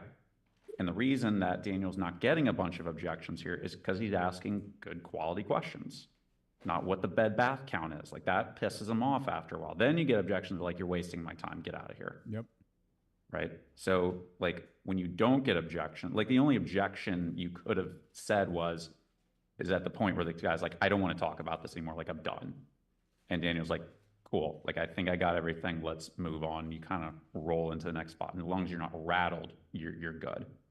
Yeah. So yeah, I think this score is spot on. Appreciate you guys. Yeah, it was tough. Like when you listen to the very beginning, like if I'm giving myself the feedback, if I'm scoring this, I'm probably pretty close. I'm probably closer to Samir or maybe 4.5 on the presentation of solutions for myself, because I didn't get all of the details and it was a little bit rushed because of the sake of time. But I also, even if I had an extra 30 seconds, I'm saying the same thing. I may have just said it with slightly more empathy. Like I'm not giving more information on that call. That's just not the right play. The right play is to tee it up. It's a guy like that doesn't want empty promises. That's not what he needs. He just needs to know that you're going to do your job and you're going to come back and you're going to try to help. And so I stand by what I did there, even though I do understand why that wasn't a 5. 5s are hard to get here, right? And y'all didn't give me any gimmies. You know what I mean? That 5 that I did get, if you guys listen back, appreciate you guys. If you guys listen back, I had to ask him 3 times for the motivation. I kept having to come back because I knew he wasn't giving all of the information out, right? I knew there was more there. And so you have to come with a different approach. You got to reapproach it. You got to retry it, right? It's just the nature of the game and you got to be comfortable doing it. Most people don't feel either they don't pay enough attention to do that or they feel awkward doing it, not realizing that that's the right decision. It's just always the right decision.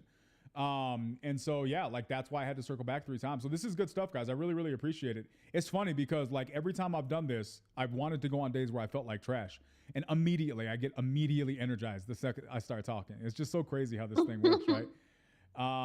Samir, I need you to do me a favor. I need you to put my name on the scoreboard. Don't highlight me. Okay. Because I don't deserve to be highlighted because I'm not in the competition, but I do want to be on the scoreboard. Well, I'm not petty. I don't need to show my score, but I need you all to see it. Yeah, should we give Jeff a redo right now too? We could give Jeff a redo whatever he wants. Jeff's an animal. That being said, guys, I want to hear anybody's feedback from this thing. Like we're wrapping this up tonight. Obviously, we said a little bit over for to do this. What is everybody's feedback on this thing? What are your guys' thoughts? I'd like to hear from like the Lizanne Bills. What about you, man? What are your thoughts on all this situation? The thoughts on tonight? Obviously, you're in second place right now. Love to hear your thoughts on all this, bro. Third place. Well, okay, second. I don't. Okay. I don't officially. Well, so I think it move. was kind of convenient how it was queued up right after mine, and you didn't say mess. So I know. I should have taken a point off. I think it went. It was excellent call all the way through, and I was just like watching, going, "Wow, that's exactly what I should have said and how I should have reacted." You know, for sure. I feel like Jeff kind of threw up all the hints a little too fast. And Savannah would have just drawn him out for 8 minutes if she could have. I would have definitely not got the close. I would not have gotten the follow. The last 2 seconds. No way. Yeah. Wouldn't have gotten But it. excellent call. And yeah. But that is a good point, Bill, that you're raising up. Is like the real conversations never quite go like six. Like you can do a lot of damage in 6 minutes, but because of the nature of the conversation, like I want Daniel to flex his muscles here. So the idea is not to bash him down, but to get him to like quick wit on what the question would have been. Quick But yeah, little I see the takeaway point. from Like my this points. question, That's fine. this conversation went on like 12 minutes. Gotcha. Yeah, no, it was a great call, and it just makes me look at mine because it was really similar and go, okay, that's what I should have done. So Love it. Thanks for showing me. I think we should hear Jeff's recording of the actual call, and then we can do a side-by-side comparison. Oh, that would be dope. I like that. if you can find that, Jeff, let's do it, bro. It's like in my old Podio system, you know, back when we were making fire. I don't know where that thing is. Back when we were making fire. Guys, appreciate you coming and hanging out. This is the Nightly Dial. This is what we're here to do. It's really exciting. We're down to the last 2 days of this competition, the last two. And it's going to be really interesting to see how this plays out. It's going to be interesting to see who ends up making it. These scoreboards have been going crazy, and people are coming out of left field and putting themselves up there as a name to be reckoned with. And it's going to be interesting to see how this plays out. I have no clue who's making it to Arizona, but I really hope that all of you guys are learning from this thing, you're getting value from this thing, and you're taking this, putting it in your pocket, and applying it to your life. That being said, any final thoughts, anybody? No? I got one. Learning. Who's got If one? I get a small dog or a cat or a small animal to put on my lap, does that make me, in the top closers? Because Yes. Jeff's Ian. Oh, Doesn't hurt. Doesn't hurt. All right. There's a reason me Going and Jeff shopping. are both doing it. Like, right? Success leaves clues, Oliver. No, Oliver, you just got to pick up your full-size dog and carry it around on your shoulder. Got it. Going shopping. There you go. Shots fired. Jeff's got a cat, if you can see the little kitty. Yes. That being said, guys, really, really appreciate you guys. Hope you have an amazing night. Go do something special this weekend. Monday, we will be back at this thing, wrapping up the final 2 nights. Tell your friends, do something interesting.